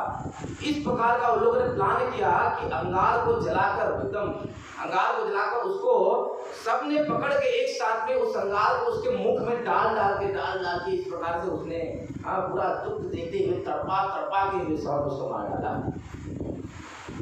इस प्रकार से उसका निधन हो गया। और क्या किया इन लोगों ने, अभी इनको धन संपत्ति तो मिल गया और उन्होंने क्या किया, घर के अंदर ही उसको गाड़ कर और वहां से सब कुछ बराबर करके वहां से निकल गए वहां से। अब जब पता ये जब बात खबर पहुंची थी धुंधकारी पता नहीं कहां चला गया, तो उन लोगों ने ये बात को फैला दिया कि वो कहीं तो किसी के साथ चला गया है, यहाँ से निकल गया है, कहीं धन संपत्ति लूटा, कोई तो किधर चला गया हो। इस बात को लोगों ने फैला दिया और वो कुकर्मी था ही, जिसके कारण लोग भी इतना ध्यान नहीं दिए, छोड़ गया। कुछ दिनों के पश्चात गोकर्ण कहीं से कथा संपन्न करके महाभागवत थे घर में आए, बीच में आया करते थे घर में, और उनको भी पता नहीं था धुंधकारी किधर गया। लेकिन एक दिन की घटना है कि घर में जब वो बैठे थे उसी समय उनको आवाज आने लगा, भैया मुझे मुक्त करो, भैया मुझे मुक्त करो। मैं बहुत दर्द सहन करा, क्योंकि इतना तड़पा के उसको इतना कुकर्मी था कि वो प्रेत योनि को प्राप्त हो गया था, प्रेत योनि को प्राप्त हुआ था। उस समय गोकर्ण जब ये बात को सुने तो उन्होंने क्या किया, बहुत सारे उन्होंने जो कार्य किए जाते हैं पिंडदान इत्यादि गया में जाकर बहुत सारे प्रोसेस को संपन्न किया, लेकिन फिर भी उस धुंधकारी का उद्धार नहीं हुआ। वो आवाज उस प्रकार से आता, वो तड़प के वो आवाज आता रहता था गोकर्ण को कि भैया मुझे इस तकलीफ से मुझे मुक्त करो। तो एक दिन की बात है कि गोकर्ण ने बोला कि तुम्हारे लिए तो मैंने बहुत सारे क्रियाकर्म किए, गया में जाके श्राद्ध किया, उसके बाद भी तुम्हें मुक्ति नहीं मिला। तो उस समय धुंधकारी ने बोला मैंने इतना गलत काम किया हूँ कि भैया आप 100 बार भी गया में जाकर करोगे ना श्राद्ध तो भी मेरी मुक्ति नहीं होने वाला है, आप कुछ उपाय निकालिए। उस समय गोकर्ण जो थे उन्होंने बहुत सारे ब्राह्मणों को, जो वेद विशारद थे ब्राह्मणों को, उन्होंने जाके कंसल्ट किया कि इस प्रकार का ऐसी सिचुएशन है, गया में जाने के बाद भी जिसका उद्धार है उसके लिए क्या प्रोसेस है, उसके लिए क्या ऐसा कार्य किया जाए कि वो व्यक्ति 50 योनि से मुक्त हो जाए। गया में जाने के बाद में, श्राद्ध करने के बाद भी उसको मुक्ति नहीं प्राप्त हुआ, आप कुछ ऐसे साधन बताइए कि उसको मुक्ति प्राप्त हो जाए। तो इस प्रकार से वहां पे उन ब्राह्मणों ने इस गोकर्ण जी को बहुत सारे सलाह दिया, और उन्होंने सलाह देकर उन्होंने कहा कि हे गोकर्ण जी, तुम क्या करो कि इस धुंधकारी के लिए, इस प्रेत योनि से इसको मुक्त करना है ना, तुम उसके लिए एक भागवत सत्र का आयोजन करो। एक भागवत सत्र का आयोजन करोगे, उस भागवत का जो फल है धुंधकारी को जब प्राप्त होगा तो प्रेत योनि से मुक्त हो जाएगा। इस प्रकार से ब्राह्मणों की सलाह के अनुसार गोकर्ण आकर गांव वालों से भी कंसल्ट किए कि इस प्रकार की ऐसी ऐसी परिस्थिति है और उनको एक भागवत सत्र संपन्न करना है, जिससे मेरे भाई का उद्धार हो, क्योंकि वो प्रेत युग को प्राप्त हुआ है। अब क्या हुआ, एक खुद भागवत कथाकार थे। गांव वालों ने बोला कि हम कथाकार को कहाँ ढूंढे, आप स्वयं महाभागवत हो, आप स्वयं कथाकार, हम आयोजन करते हैं। गांव वालों ने बोला कि हम आयोजन करते हैं, आप स्वयं एक होकर जी आप कथा करिए। उस समय 7 दिन की कथा का आयोजन किया गया और 7 दिन की कथा के और वहाँ पे वर्णन है, बहुत सारे बहुत विस्तार रूप से एक कथा का वर्णन करते हैं वेद व्यास ऋषि कि वहाँ पे एक बांस को, जिसमें 7 गांठें थी, उस बांस को गाड़ा गया उस कथा स्थल में और वहाँ पे क्या हुआ, वो धुंधुकारी जो कि प्रेत योनि में था, वहाँ पे उसको अभिमंत्रित किया गोकर्ण जी ने। और उसके बाद वो बांस में रहकर, क्योंकि प्रेत योनि में था, शरीर नहीं था उसके पास, उसके बाद बहुत तकलीफ में झेल रहा था वो, तो उसको अभिमंत्रित करके उस बांस में निवास स्थान दिया गया और गोकर्ण जी कथा करना शुरू किए। कथा करते करते उन्होंने 7 दिन तक भागवत संपन्न हुआ और 7 दिन के बाद एक एक करके, ऐसा वर्णन है कि एक एक करके वो जो बांस का एक एक गांठ है एक दिन खत्म होते गया। 7 दिन कथा करने के पश्चात जो उसका फल है वो धुंधकारी को प्राप्त हुआ और धुंधकारी के हाथ तुरंत ही एक उसको रूप प्राप्त हो गया और वो धुंधकारी कथा का श्रवण करके, भागवत कथा का श्रवण करके उनको भगवान के विमान उनको लेने के लिए और उस विमान उनको भगवान के धाम लेने के लिए लेकर आया। वो 50 योनि से वो मुक्त हो गया भागवत कथा का श्रवण करके। ये भागवत की इतनी महिमा है। देखिए, एक 50 योनि को प्राप्त हुआ जिसके लिए हर एक साधन फेल हो चुके थे, कोई साधन नहीं था, लेकिन ब्राह्मणों के मत अनुसार जब भागवत संपन्न किया गया, भागवत कथा का श्रवण जब ये धुंधुकारी ने किया प्रेत योनि में से भी, तो उसको क्या शरीर, सुंदर शरीर प्राप्त हुआ और उस शरीर उसको भगवान का विमान लेने के लिए वहां पे आ गया। सब लोगों ने, पूरे गांव वालों ने कथा सुना था। अभी क्या हुआ, धुंधुकारी जो है अभी विमान के ऊपर बैठ गया, विमान उसके लिए आया हुआ था। लेकिन हुआ क्या कि विमान जब उसको लेकर जाने लगे, विमान जब उनको लेकर भगवान के धाम में जाने लगे भगवान के दूत, तो उस समय गांव वालों ने उस विमान को पकड़ लिया। बोले यार, कथा तो हमने भी सुना, सारा आयोजन हमने किया, पैसा खर्चा हमने किया, अब बैठ के हमने भी 7 दिन तक सुना, भागवत आ नहीं जाएगा? जिसका कोई अस्तित्व नहीं था, जो प्रेत को प्राप्त हुआ था, इस प्रकार हम उसके लिए भले से संपन्न किए, लेकिन इतना बड़ा आयोजन हमने मेहनत किया, ये अकेले भगवत हम भी जाएंगे साथ में। तो उस समय बड़ा सुंदर तरीके से उन देवदूतों ने, भगवान के दूतों ने उस समय बहुत सुंदर तरीके से समझाया। देखो, जब भागवत कथा का आयोजन हुआ था, पहली बात है कि ये मंत्रित क्या था, किसके लिए आयोजन हुआ था, ये धुंधकारी के लिए आयोजन किया गया था और उसको इस फल की प्राप्ति हुआ। और दूसरी बात को उन्होंने ये बताया कि देखो, वो कथा में उसको मालूम था कि ये सबसे बड़ा कार्य संपन्न हो रहा है और वो कथा को ध्यान पूर्वक सुना, क्योंकि उसको मुक्त होना था, उस 50 योनि से उसको मुक्त होना था, इसलिए कथा का बड़े ध्यान पूर्वक उसने श्रवण किया। श्रवण ही नहीं किया, उसने ध्यान पूर्वक श्रवण भी किया और उसको मनन भी किया। उसने कथा का श्रवण और मनन ये दोनों उसने साथ में किया। लेकिन क्या है, हम कथा को सुनते हैं जब तो हमारा कथा में बैठे रहते हैं, लेकिन मन कहीं और रहता है। अरे कहीं दुकान में कुछ गड़बड़ तो नहीं हो गया ना, अलग अलग जगह सोचते, कभी कभी मोबाइल में लगे रहते हैं, कभी कभी सो जाते हैं, ये सारी चीजें चलती रहती है। तो आप लोगों ने ध्यानपूर्वक कथा का श्रवण, उसने बहुत ध्यानपूर्वक कथा का श्रवण किया, इसलिए हम उसको लेकर जा रहे हैं। और विशेष रूप से वो कथा का मनन किया और इसलिए उसको फल का, और नियम से सुनता था वो। कथा का जो नियम है, देखिए कथा सुनने का भी नियम है, बहुत सारे नियम, उस नियम की चर्चा नहीं करूँगा क्योंकि आप लोग बड़े ध्यान से सुने तीनों दिन, कोई सोया नहीं, इस नियम की चर्चा नहीं करूँगा।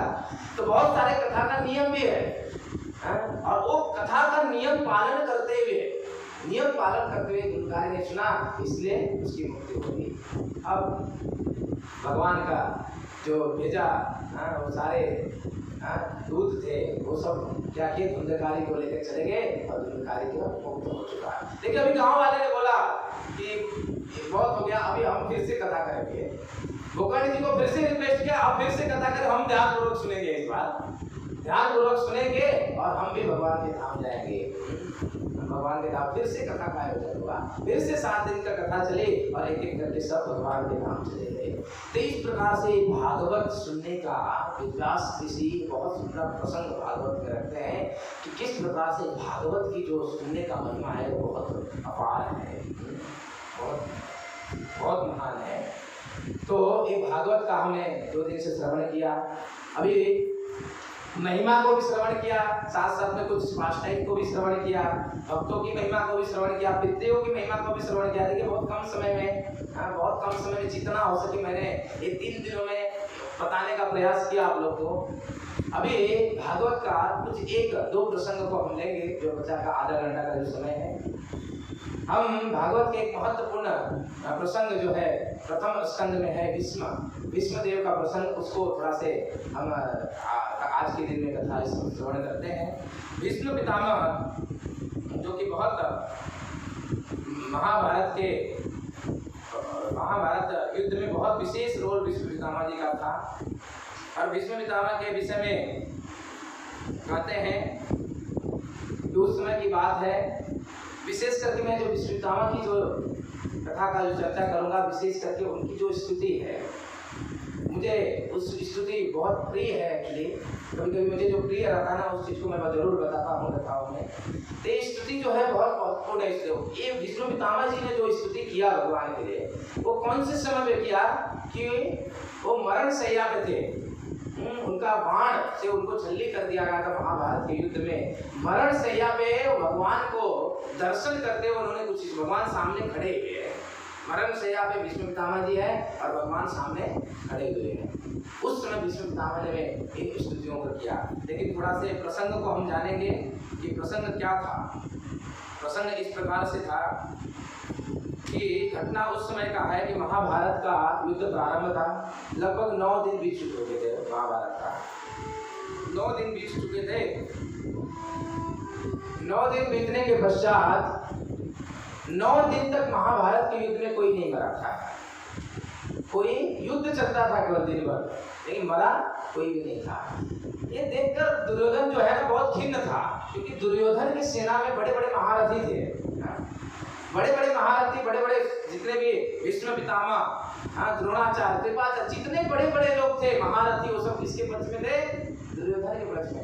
दुर्योधन सोच रहा है कि युद्ध करते करते 9 दिन बीत चुके, 9 दिन बीत चुका, अभी तक कोई मारा नहीं, कोई भी नहीं मरा अभी तक। और दुर्योधन गया एक दिन, 9वें दिन की रात्रि दुर्योधन भीष्म पितामह के शिविर में गया, क्योंकि भीष्म पितामह उस समय सेना का सेनापति थे। वो अध्यक्ष कर रहे थे, उनके अनुसार से जो युद्ध की लड़ाई चल रहा है, सेनापति थे वो। इसलिए दुर्योधन सेनापति भीष्म पितामह के पास गए उनके शिविर में, बोले कि पितामह 9 दिन का युद्ध समाप्त हो गया, अभी तक कोई मरा नहीं। पितामह मैं जानता हूँ आप कितने, आप चाहो तो एक क्षण में सारे लोग को खत्म कर सकते हो। ये पांडवों की जो टीम है ना, जो सेना है ना, मैं जानता हूँ आप कितने वीर हो कि इन लोग को एक आप चाहोगे ना तो एक झटके में समाप्त कर सकते हो, आपके पास इतनी शक्ति है। लेकिन फिर भी आप क्यों नहीं चाह रहे हो, मेरे को समझ में नहीं आ रहा है बात। और दुर्योधन भीष्म पितामह के ऊपर आरोप लगाने लगा कि पितामह भीष्म आप नमक हरामी कर रहे हैं, आप पांडवों का पक्ष ले रहे हैं, आप पांडवों के ऊपर दया दिखा रहे हैं, इसलिए आप अभी तक उनको अभी तक कोई भी नहीं मारा गया उनके पक्ष से, आप नमक हरामी करो। इस प्रकार से बहुत बुरे बुरे शब्द बोलने लगा दुर्योधन भीष्म पितामह को। इस प्रकार से बुरे शब्दों को अपनाने लगा, और विशेष करके आप नमक हरामी करते हो। जब जैसे ही बोला दुर्योधन ने, भीष्म पितामह ने बोला कि उदास बस अपने वाणी को, जबान को कंट्रोल रखो। मैं कोई नमक हरामी नहीं कर रहा हूँ, जाओ तुमको ऐसा ही लग रहा है तो मैं तुमको मैं ये प्रतिज्ञा करता हूँ कि कल के युद्ध में, कल का जो 10वें दिन का युद्ध है, कल के युद्ध में पांडवों में से किसी एक को मैं मार डालूंगा, जाओ तो बड़ी। इस प्रकार की बात, इस प्रकार का प्रतिज्ञा जो है भीष्म पितामह ने कर लिया। भीष्म पितामह ने जब इस प्रकार की प्रतिज्ञा किया तो एक कौन से दिन की घटना है? महाभारत युद्ध के 9वें दिन का रात्रि की घटना है, जहाँ पे दुर्योधन भीष्म पितामह के शिविर में गया। इस प्रकार की जब प्रतिज्ञा ले लिया, वहां से दुर्योधन तो निकल गया। चलो अब कल के दिन भीष्म पितामह ने कुछ प्रतिज्ञा लिया तो निश्चित रूप से कल तो एक टपका, चाहे 5 में से एक जाएगा। कल जो भी गया, लेकिन कम से कम कोई एक तो मरेगा। ये सोचकर मनोरथ करते करते वो उस दिन अपने शिविर में जाकर वो आराम किया। लेकिन यहाँ पे आराम किसका हो गया? भगवान कृष्ण का हो गया। भगवान ने देखा कि पितामह भीष्म ने प्रतिज्ञा किया है कि कल के दिन पांडवों की मृत्यु होने वाला है। अब भगवान कृष्ण को कैसे पता चला? क्योंकि वो सभी के हृदय में निवास करने वाले हैं। सर्वदेही नाम श्रीदम सर्वदेही नाम, सबके हर एक जीव के हृदय में निवास करने वाले हैं। तो उनको पता ही चल गया कि भीष्म ने कल प्रतिज्ञा किया है कि हमारे जो पांचों पांडव हमारे भक्त हैं उनमें से किसी एक को मार डालेंगे। कृष्ण ने रात को 12 बजे की बात है, अर्धरात्रि के समय भगवान कृष्ण पांडवों के शिविर में गए और उस समय पांडव जो है बड़े आराम से सो रहे थे, क्योंकि दिन भर युद्ध करके थके रहते थे और रात्रि के समय में वो लोग आराम करते थे। रात को जाकर उनके शिविर को खटखटाया, अर्जुन उठो, युधिष्ठिर उठो। तो उस समय सब लोग उठे एक साथ कि क्या हुआ कृष्ण, क्या हुआ, इतना रात को आप आए? बोले कि क्या हुआ पूछो मत, उधर तुम्हारे बाप ने प्रतिज्ञा ले लिया है कल तुम में से किसी एक को मारेंगे। तो बोले अर्जुन बोला कि कृष्ण बस इतनी सी बात है, कल हमें से कोई एक मारे जाएंगे, इतनी सी बात है केवल, इसके लिए आप क्यों नींद हराम कर रहे हो? आप भी सो जाओ आराम से, कल का कल देखेंगे, कौन मारा जाएगा कल देखेंगे, आप भी सो जाइए और हमको भी सोने दीजिए। भगवान कृष्ण बड़े टेंशन में हो गए कि इन लोगों को कुछ फर्क नहीं पड़ रहा है, कल मरने वाले हैं कुछ में से, इनको कुछ फर्क नहीं पड़ रहा है। देखिए यही होता है, क्योंकि इनको फर्क इसलिए नहीं पड़ रहा है क्योंकि भगवान की शरण ग्रहण किए हुए लोग हैं, भगवान के भक्त हैं, उनको मालूम है जो होगा बाद में देख लेंगे। हाँ, कृष्ण है हमारे साथ, अगर कृष्ण है तो हमारा कौन क्या कर सकता है। भगवान कृष्ण इस प्रकार भगवान कृष्ण चिंता को व्यक्त कर रहे हैं और भगवान कृष्ण को लोग सांत्वना देगा, आप चिंता मत करिए, आप भी आराम करिए, हमको करिए, कल जो होगा सब देख लेंगे। इस प्रकार का जब बात को किए तो भगवान कृष्ण सोचने लगे और वहां से निकल कर क्या करेंगे, इस प्रकार की बातें की तो भगवान कृष्ण वहां से निकल रहे थे। अर्जुन निकलते बोला कि कृष्ण देखो, हम में से कोई एक कल मारा जाएगा, हमको कुछ फर्क नहीं पड़ने वाला है। हाँ, इस धरती में इतने हजारों करोड़ों लोग जीव है, उसमें से एक मर जाएगा तो क्या फर्क पड़ने वाला है, एक न एक दिन तो मरना ही है। हम में से कोई एक भी मर जाएगा तो कोई फर्क नहीं पड़ेगा। लेकिन कृष्ण मैं आपको बता दूं कि हम में से कोई एक भी मरा कल तो निश्चित रूप से अगले दिन टाइम्स ऑफ इंडिया में आएगा न्यूज, कृष्ण के भक्त थे मारे गए। ये आप देखिए क्या करना है, अब बताइए। ये बोलकर छोड़ दिया। कृष्ण गए, अभी सोच रहे, प्लान बना रहे रात को कृष्ण कैसे क्या करो अभी। क्योंकि ये बोलना मतलब सोचिए कितने, उन्होंने पूर्ण रूप से शरणागति ग्रहण किया पांचों पांडवों ने कृष्ण का, और उन्होंने बोला कि मारे जाएंगे तो आपका नाम खराब होगा, आपका नाम बचाना है तो आप कुछ करिए, आपका अपना इज्जत की पड़ी है, अगर बचाना है अपना नाम, आपका नाम ना खराब हो तो आप कुछ प्लान करिए। अब कृष्ण रात भर प्लान करते सुबह 4 बज गया। सुबह 4 बज गया और उस समय वो गए प्लान कर, उनको मन में एक विचार आया और द्रौपदी के शिविर में गए। द्रौपदी के बना उठो, बोले क्या हुआ भैया, आप इतने रात को क्या बोले, बोले बहुत बड़ा संकट है, अभी वो एक्सप्लेन करने का टाइम नहीं रह गया, अभी ब्रह्म मुहूर्त का समय था। बोले देखो इस प्रकार के ऐसा है, इस प्रकार का हुआ है, मैं तुमको कुछ ऐसी घटना घट चुकी है, मैं कुछ प्लान बना रहा हूँ, तुम कुछ प्रश्न मत करो, मैं जैसा बोल रहा हूँ केवल वैसा करो तुम। वो पूछ रहे बार क्या हो, कल भी कर सकते, बोला कल करने के लिए समय नहीं हो, बाद में तुमको मैं बताऊंगा, बस तुमसे रिक्वेस्ट ये है कि मैं जैसा बोलता हूँ वैसा करो। द्रौपदी को इस प्रकार से भगवान कृष्ण ने रिक्वेस्ट किया और द्रौपदी बोला ठीक है, आप बताइए क्या करना है। बोलो देखो तुमको कुछ करना नहीं है, क्या एक छोटा सा कार्य करना है कि तुम भीष्म पितामह के शिविर में जाओगे, सुबह का 4 बज रहा है, ब्रह्म मुहूर्त का समय है, निश्चित रूप से पितामह भीष्म जो है योग साधना में बैठे होंगे, अपने ब्रह्म मुहूर्त के समय योग साधना में बैठे होंगे, तुम केवल उनके शिविर में जाओ और उनको केवल दंडवत प्रणाम करके वापस आओ। बोले भैया ये सुबह भी मैं कर सकती हूँ, अभी रात को खामखा क्यों परेशान कर रहे हो, यही काम करना तो मैं सुबह भी कर सकती हो। बोले देखो मैं वो सब बात में बताऊंगा, तुमको जैसा बोला वैसा करो बस। द्रौपदी निकली, पीछे कृष्ण आगे के दोनों साथ में निकले और शिविर भीष्म पितामह के शिविर के पास, शिविर के वाले कृष्ण खड़े हो गए और द्रौपदी को बोले कि जाओ और प्रणाम करके बस वापस आ जाना। और उस समय द्रौपदी जो है जाने लगी और कृष्ण ने बोला कि देखो रुको, पादुका हमारे चप्पल को निकाल दो बाहर, हमारे चप्पल को बाहर निकाल दिया। चलो कृष्ण ने चप्पल को निकलवा दिया और उसके बाद द्रौपदी अंदर गई।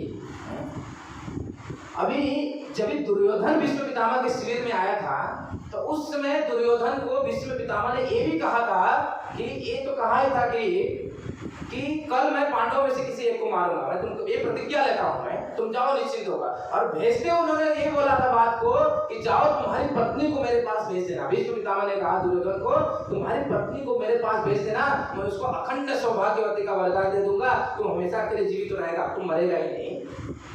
ये बात को भी भीष्म पितामह ने बोला था उस समय। अभी द्रौपदी जब शिविर में अंदर गई तो उस समय योग साधना में भीष्म पितामह बैठे हुए थे और द्रौपदी ने क्या किया, जाके प्रणाम किया। और प्रणाम किया जब ही तो अभी आंख बंद करके योग निद्रा योग साधन में भीष्म पितामह बैठे हुए हैं। जैसे ही द्रौपदी ने प्रणाम किया तो उनको एक आहट से लगा, भीष्म पितामह को एक आहट से लगा कि मैंने कल दुर्योधन को बोला था तुम्हारी पत्नी को भेज देना, उसको अखंड सौभाग्यवती का वरदान दे दूंगा। जब ही उनको आहट लगा तो उनको ऐसा लगा कि दुर्योधन की पत्नी आई होगी, तो उन्होंने तुरंत क्या किया, आंख खोलते खोलते ही अखंड सौभाग्यवती का वरदान दे दिया द्रौपदी। और देखिए तो द्रौपदी अभी अखंड सौभाग्यवती का वरदान दिया और द्रौपदी को तो अभी पांडवों में से किसी को मार सकते हैं, नहीं मार सकते। अब भीष्म पितामह बड़े टेंशन में हो गए।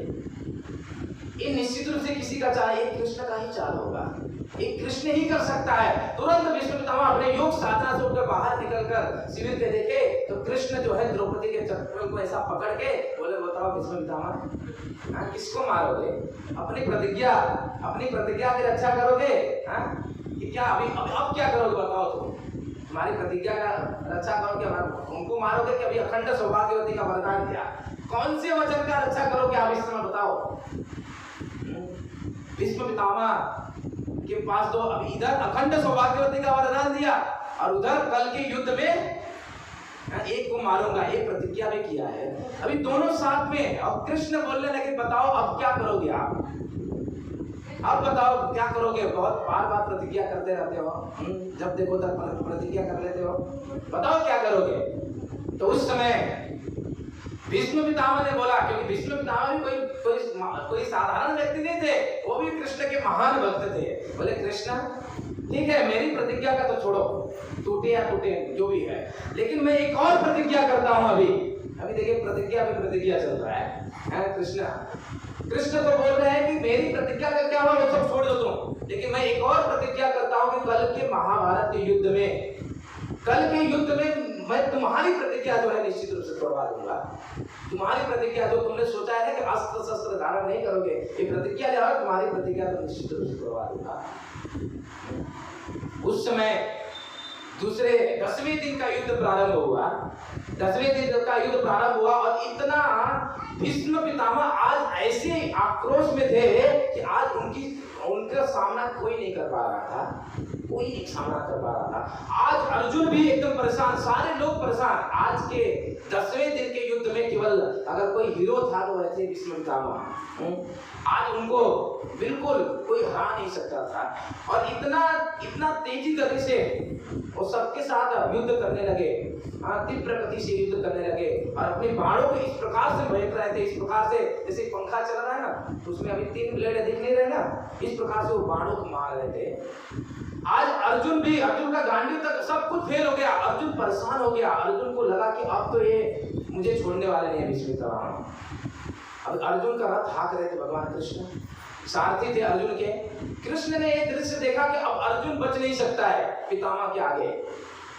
इतना घनघोर युद्ध चलने लगा, भीष्म पितामह इतना क्रोध में वो अर्जुन के ऊपर बाढ़ पे बाढ़, इतना तीव्र गति का बाढ़ था कि अर्जुन के पास जो गांडीव धनुर्धर के नाम से विख्यात अर्जुन, वो अर्जुन अपने तीर को बाहर तक नहीं निकाल पा रहा था।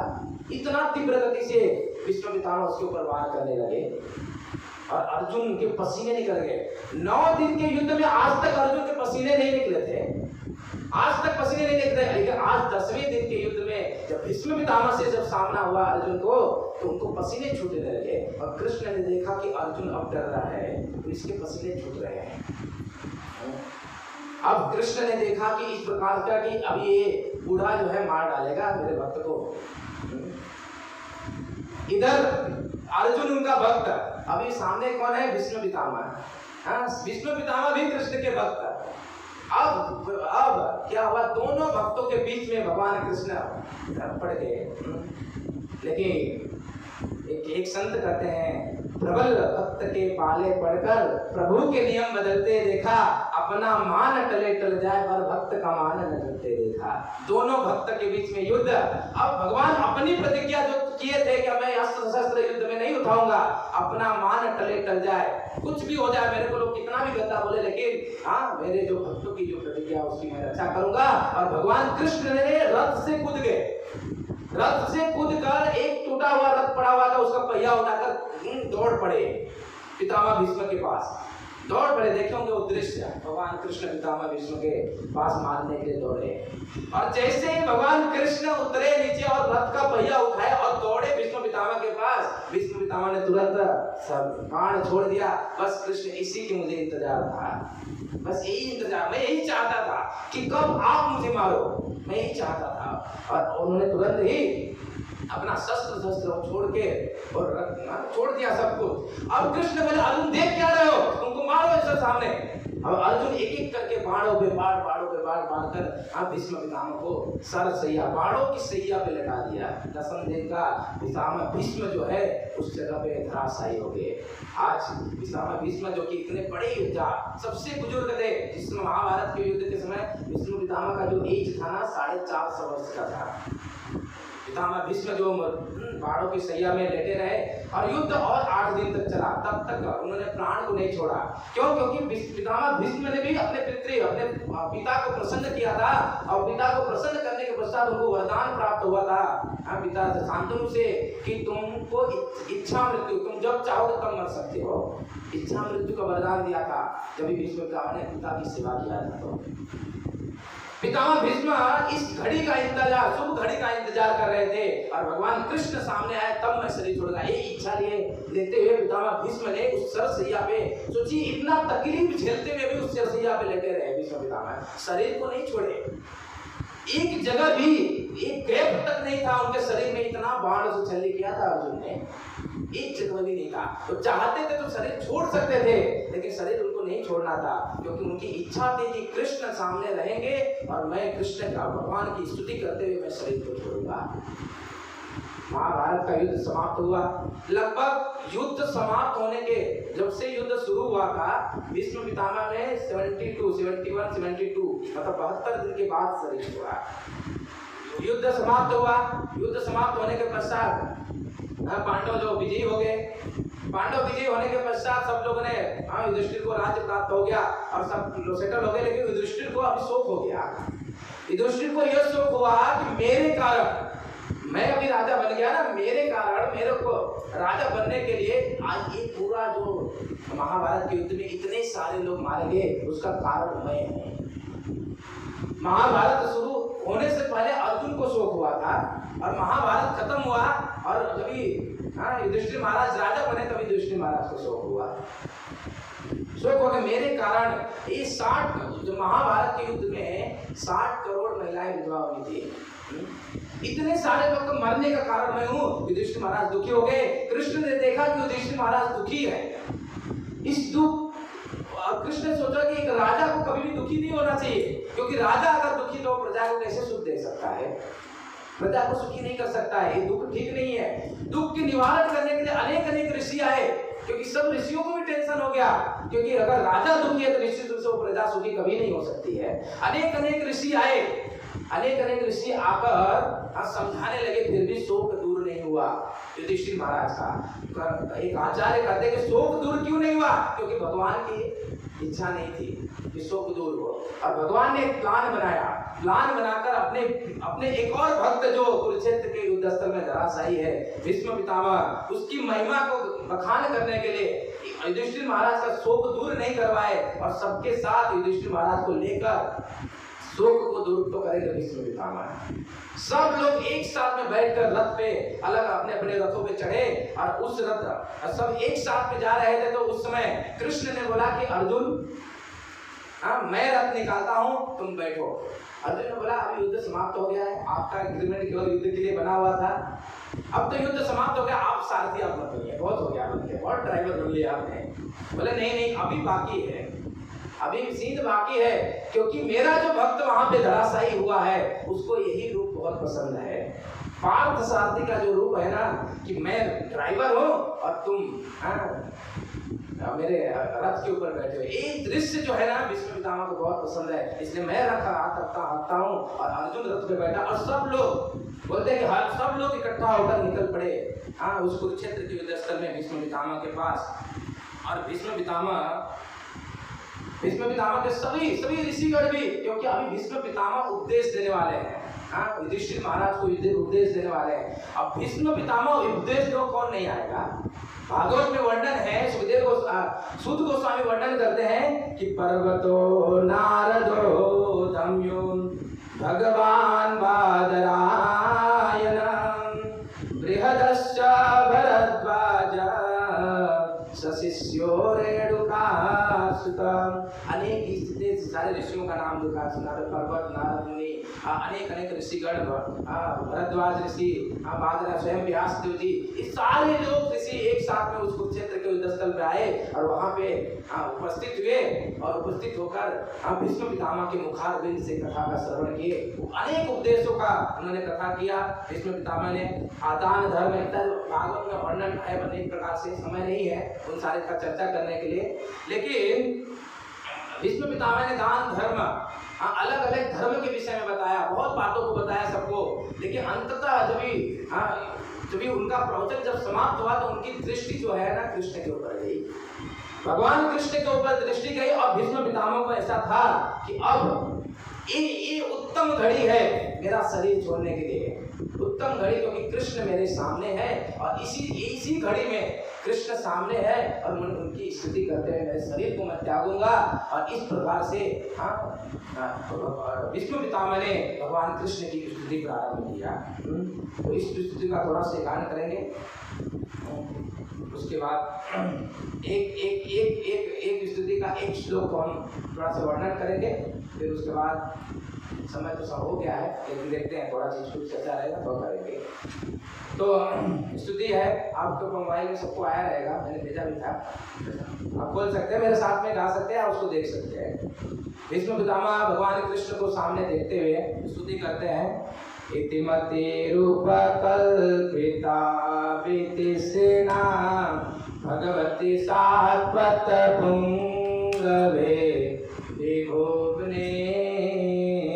इतिमति रूपकल्पिता भगवती सात्वत पुंगवे विभुवने। स्वसुख निमग्ने त्वचे विहरतुं प्रकृतिमुपेयुषि यादव प्रवाह। त्रिभुवन कमलं तमालवर्णं रविकर गौरवराम्बरं दधाने। अपुरलकतुलावृतां ननाजं विजयसकेरतिरासु मे नवद्या। बुद्धिदुरगरजो विधो न विश्व प्रचलितमवार्यलं त्रिकास्ये। मनितितसरे विवेद्यमानां विलसन्पञ्चकते सुकृष्ण आत्मा।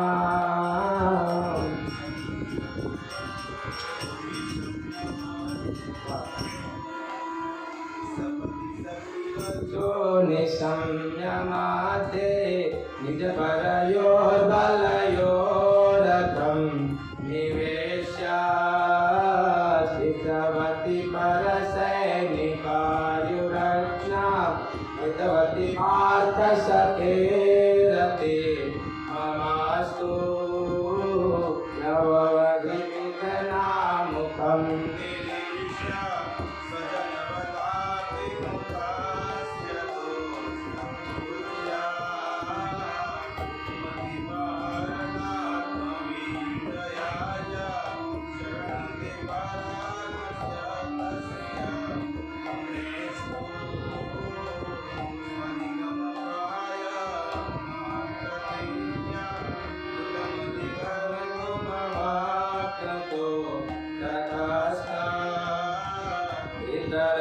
चरणों मया चलंगो हरि वहंतो विभं गतो हरिया इद विषमतो विषणरंसं शतजगवोनित आतता इनो मे नशक विषकसारं अजगातं समवत मे भगवान गतिर्मुकुन्द विजयरथ कुटुम्ब आत्मतोत्रे धृतयरास्मिन् तात्ये क्षणीये भगवति रतिरास्तु मे मुमुक्षुं निरीक्षणागता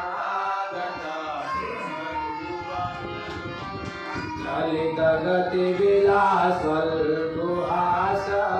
प्रणय निरीक्षण कल्पितो रुमाना चित्तमनुकृतवर्त्यं मदान्धा प्रकृतिमगन् किलयस्य गो भवत्या मुनिमणमित्ववर्यसङ्कुलितं सदसि युधिष्ठिरराजसु यरेषां अरहणमुपदेशनीयो मम दृष्टिगोचर एषा विरात्मा अमिमं महजं शरीरबाधं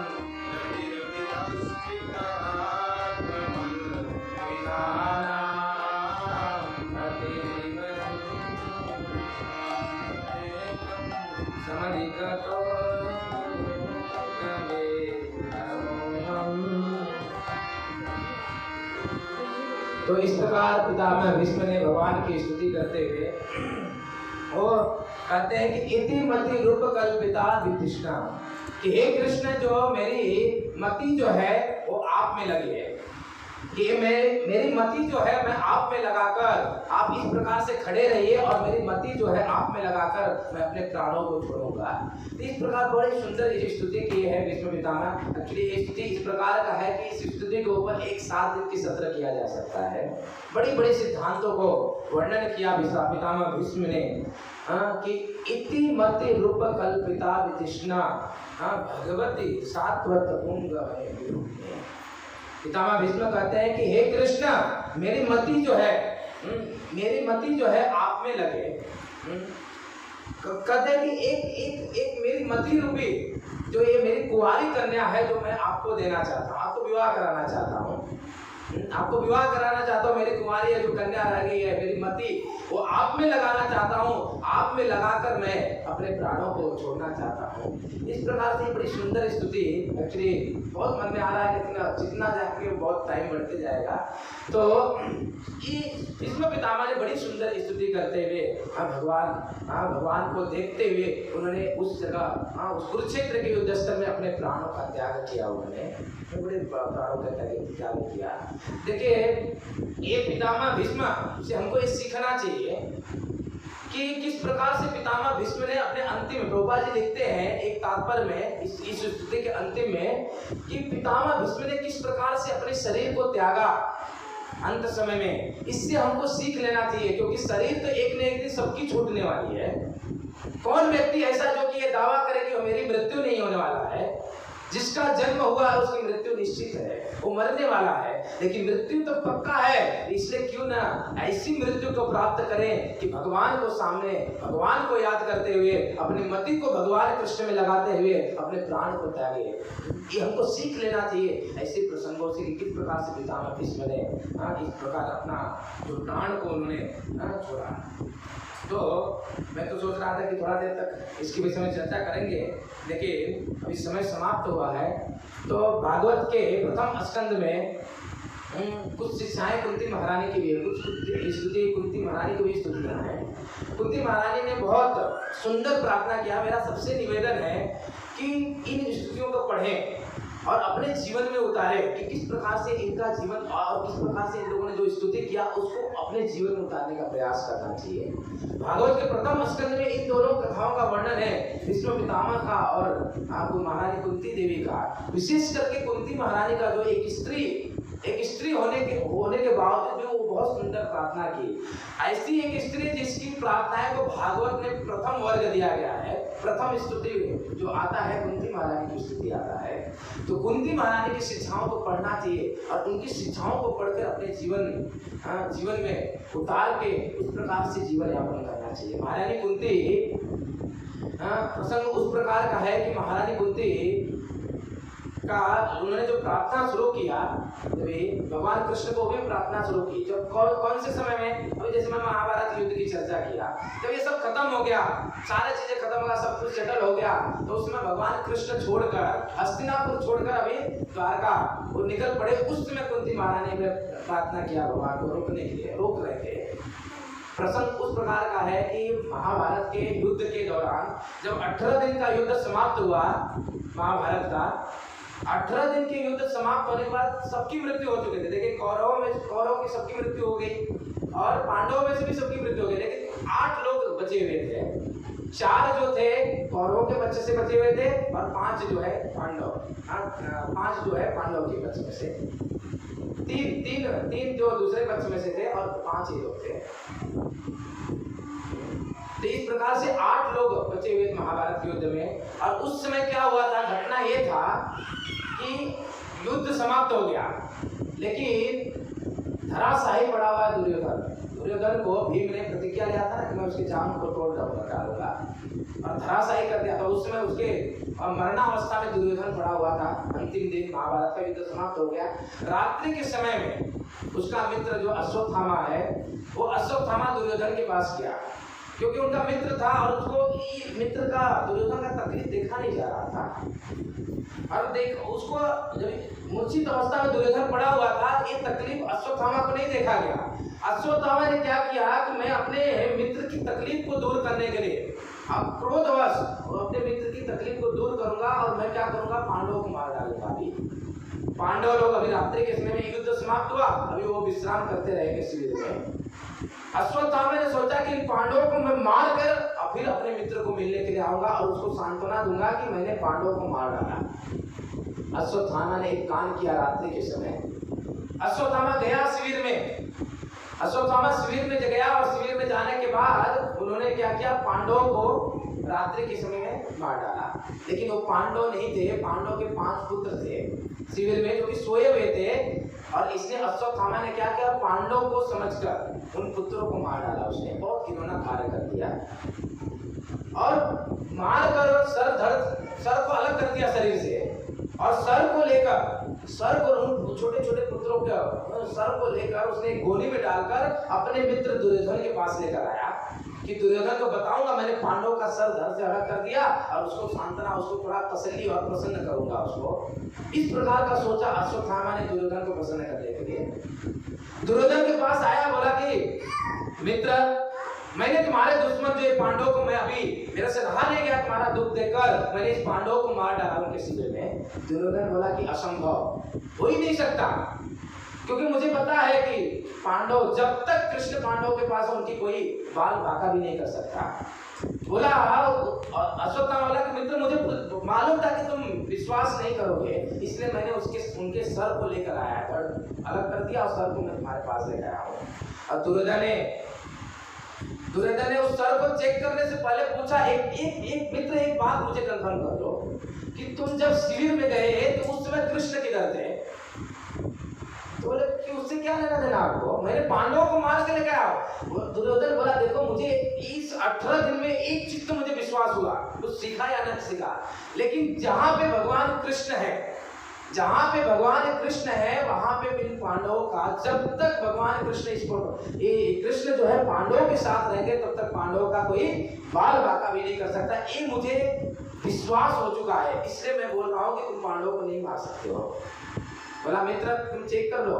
जब देखा तो जैसे ही पकड़ा दुर्योधन ने, तुरंत उनके मस्तक चूर हो गए। वो समझ गया तुमने क्या कर दिया, तुमने तो नाबालिग पुत्रों को, छोटे छोटे बच्चों को तुमने मार दिया। जब ये बात पता चला किसको, द्रौपदी को। जब द्रौपदी सुबह उठी अपने पुत्रों को, जब पुत्रों को उठाने गई द्रौपदी, तो उस समय देखा कि पुत्र के सर ही नहीं है। विचार करें कि एक माता जिसके 5 पुत्र है, 5 पुत्र, रात्रि को उसने सुलाया 5 पुत्रों को, और सुबह जब उनको उठाने गई तो उनका सर ही नहीं है। उस माता के ऊपर क्या बीतेगा। बड़ा भयंकर पहाड़ टूटा द्रौपदी के ऊपर। 5 पुत्र, 5 के 5 मारे गए। 5 ही पुत्र थे उनके, एक पुत्र हुए थे पांडवों से सबके। सूत गोस्वामी इस जो दृश्य का, द्रौपदी का जो दुख है, इसका वर्णन करते हुए बहुत सुंदर बताते हैं। उसके दुखों का वर्णन करते हुए कि जब माता गई शिविर में उस पुत्रों को जगाने के लिए, तो देखा कि उनके सर ही नहीं है। सूत गोस्वामी बात करते हैं कि माता शिशु नाम निधनम सुतानाम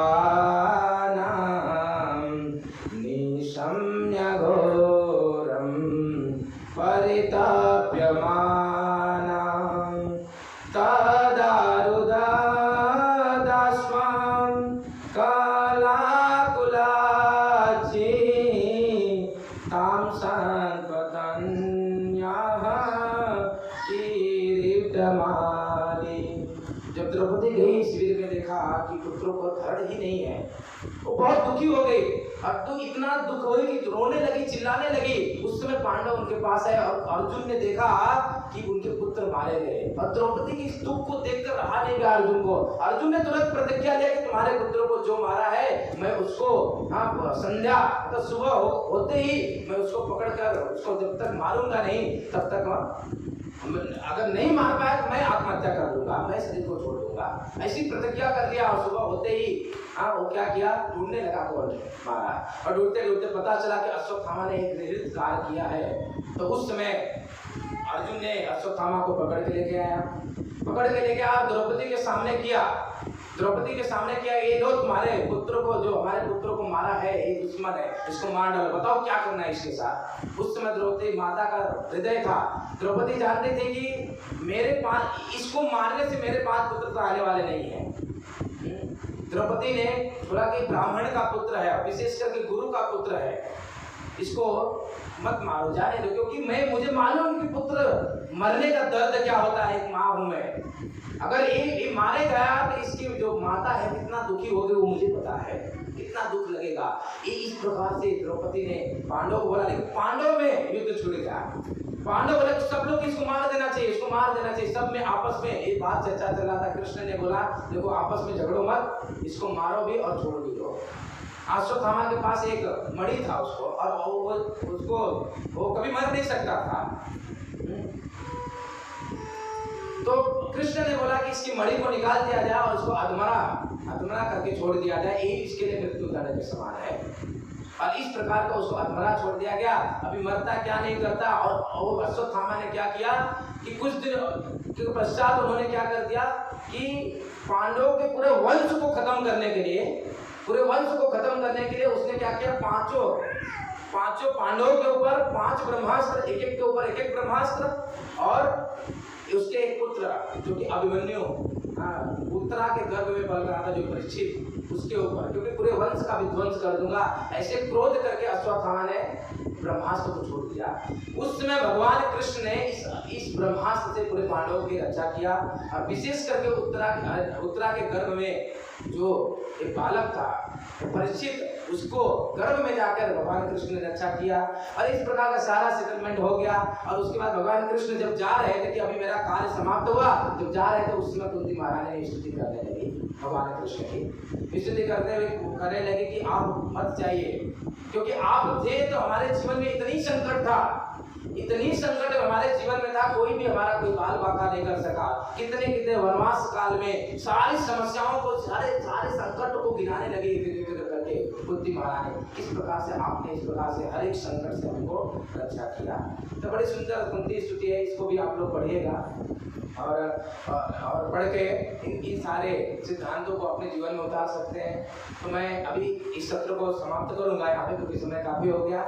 तो देखिए, आज अंतिम दिवस है, मैं सबसे आपसे यही प्रार्थना करूंगा कि जो भी आप लोगों ने सुना उसको जीवन में उतारने का प्रयास करिए। विशेष करके भगवान के नाम का जप करिए। हाँ, जैसे कि हम डेली महामंत्र, हमने हरिनाम का काफी श्रवण किया, कीर्तन भी सुना, उस नाम को जप करिए। आप सभी लोग से निवेदन है मेरा, क्योंकि देखिए हरिनाम ही है और भगवत कथा ही है जो कि हमको इस कलयुग के प्रभाव से बचा सकता है, बचा सकता है, और हम सही गति को प्राप्त कर सकते हैं, परम आनंद की। देखिए, सब लोग सुखी होना चाहते हैं, हर एक व्यक्ति सुखी होना चाहता है। कोई है ऐसा जो कि दुखी रहना चाहता है? कुंती महारानी ने प्रार्थना किया कि हमको दुख मिले, क्योंकि दुख था तक प्रभु आप हमारे साथ में थे। आज आप सुखी हो गए, हम तो आप जा रहे हो, इसलिए हमको दुख दीजिए। कुंती महारानी ने ऐसी प्रार्थना किया। ऐसा तो प्रार्थना हम कभी करते नहीं है, हम करेंगे भी नहीं, क्योंकि हमको दुख नहीं चाहिए, सुख चाहिए। तो सुखी अगर होना चाहते हैं तो देखिए, जब सुखी होना चाहते हैं तो निश्चित रूप से कथाओं का श्रवण और विशेष करके हरिनाम का जप रेगुलर हमको हरिनाम का जप करना चाहिए। हरिनाम का जब तक जप नहीं करेंगे तब तक हमको परम सुख और शांति की प्राप्ति नहीं हो पाएगी। वेदव्यास ऋषि ही इस हरिनाम की महिमा को कहते हुए बताते हैं, वेदव्यास ऋषि, कि देखिए जो हरिनाम है, जिसमें ये कलयुग के लिए परम अमृत का कार्य करता है, यही एकमात्र साधन है, और कोई साधन नहीं है जिससे हम परम आनंद की प्राप्ति कर सके। केवल हरिनाम ही है जिससे हमको परम सुख और शांति, परम आनंद की प्राप्ति हो सकता है। वेदव्यास ऋषि कहते हैं कि देखो, ये ऐसा मंत्र है। कौन सा मंत्र? ये जो मंत्र है, हमने जो मंत्र कीर्तन करते हैं हम लोग, ये एक ऐसा मंत्र है। वेदव्यास ऋषि कहते हैं कि द्वादश अक्षरम मंत्र। वेदव्यास ऋषि कहते हैं द्वादश, ये द्वा मतलब दो, त्रिश मतलब 30, ये 32 अक्षर वाला मंत्र। वेदव्यास ऋषि एक बात को बता रहे हैं कि 32 अक्षर वाला है द्वादश मंत्र, नाम षोडश कान्वितम। ये जो नाम 16 नाम है इसमें, हरे कृष्ण ये जो हम बोलते हैं, ये 16 नाम है। 32 अक्षर और 16 नाम वाला ये मंत्र, जिसको वैष्णव नित्य रूप से जिसको जप करते हैं, ये जो जब अगर हम करेंगे, इसका कीर्तन करेंगे, तो ये क्या करता है? राधा कृष्ण फलम लभते। ये राधा कृष्ण को प्रदान करता है, कृष्ण को प्रदान करता है, और हमारे जीवन परम आनंद की अनुभूति हमको होने लगेगा। तो अगर हम चाहते हैं कि ऐसा कि हम आनंद की प्राप्ति करें, दुख से दूर हो, हम सुख को प्राप्ति करें, तो एक ही मात्र साधन है, और कोई साधन नहीं है। देखिए, प्रमाण देते हैं वेदव्यास ऋषि की, ये 32 अक्षर वाला ही मंत्र जो कलयुग के लिए दिया गया है, ये हरिनाम। हरे कृष्णा कृष्ण कृष्ण हरे हरे, हरे राम राम राम हरे हरे। तो इस हरिनाम का अगर जब हम करेंगे नित्य रूप से, तो निश्चित रूप से हमको परम आनंद की प्राप्ति होगा। तो कौन कौन है ऐसा जो कि हरिनाम का जब करना चाहेंगे नित्य रूप से? बताइए। सब लोग। तो मैं आप सबसे यही प्रार्थना, अगर आप देखिए कथा संपन्न होता है तो एक सभी का कर्तव्य श्रोताओं का होता है कि कथा करने वालों को दक्षिणा देना चाहिए, है कि नहीं? मानते कि नहीं? बोलिए हाँ, तो बोले कि नहीं? डर रहे हैं क्या? कुछ मांग लूंगा मैं, ऐसा नहीं? ये कर्तव्य है श्रोताओं का कि गुरु दक्षिणा देना चाहिए, कथा करते हैं उनको दक्षिणा देना, ये कर्तव्य है। तो मेरे लिए मुझे यही दक्षिणा चाहिए कि आप लोग डेली कम से कम 2 से 4 माला का जप करें। मैं अभय सभी के लिए माला लेकर आया हूँ, माला तो सबको बांटो। मैं उसको आज बताऊंगा आप लोग को कि किस प्रकार से जप करना है। आप डेली देखिए, एक माला जप करने में 7-8 मिनट 10 मिनट लगता है केवल। आप क्या अपने जीवन का, अपने दिनचर्या में से 10 मिनट 15 मिनट आप 20 मिनट भगवान के लिए दे सकते हैं? जो भगवान हमारा पालन करते हैं, पोषण करते हैं, उनके लिए नहीं दे सकते हैं? दे सकते हैं कि नहीं दे सकते हैं? इतना समय तो दे सकते हैं कि 20 मिनट आधा घंटा भगवान के लिए दे सके। तो देखिए यही, तो ये जो जप माला जो आप लोग को दिया जाएगा, और मैं उस जप माला को बताऊंगा कि कैसे जप करना है। तो आप आप उसको नित्य प्रतिदिन ये माला को अपने पास रखिए और आप जितना जप करेंगे मैं समझ जाऊंगा कि यही गुरु दक्षिणा आप लोगों ने दिया मुझे। और सब लोग इसका पालन करिए और डेली इस नित्य रूप से इसका जप करिएगा।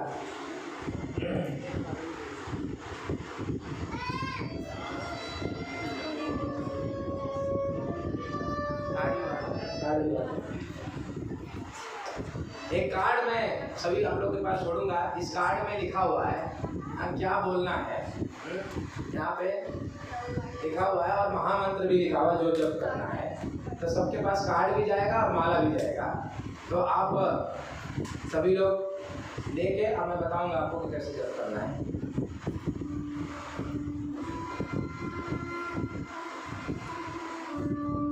फटाफट थोड़ा जल्दी काटिए, समय ज़्यादा नहीं है, ओवर हो गया है। और एक लोग ले लीजिए और उनसे लो बांटो, उनसे ले बांटो।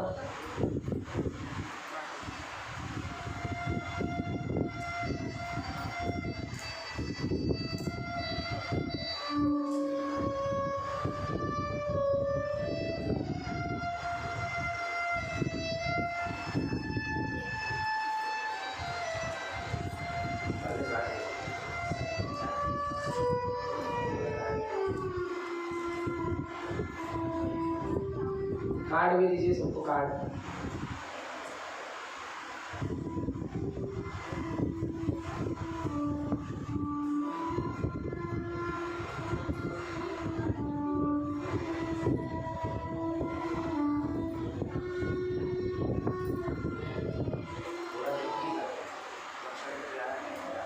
बता देना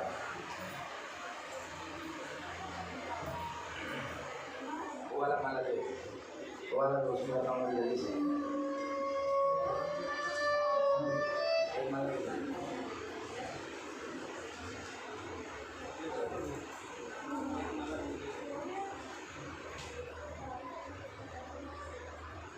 हरे कृष्णा कृष्णा कृष्णा हरे हरे, हरे राम राम राम हरे हरे।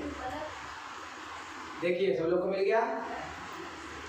हाँ ऐसा पकड़िए, जेब में मत डालिए, पहले पकड़िए। इसको कैसे जब करना बता देता हूँ, 2 मिनट।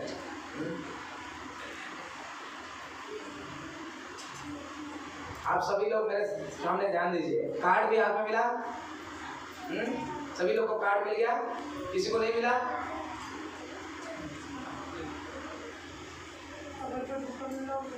देखिए माला को यहाँ पे पकड़ने का, ऐसा पकड़ने का, ये उंगली टच नहीं करने का।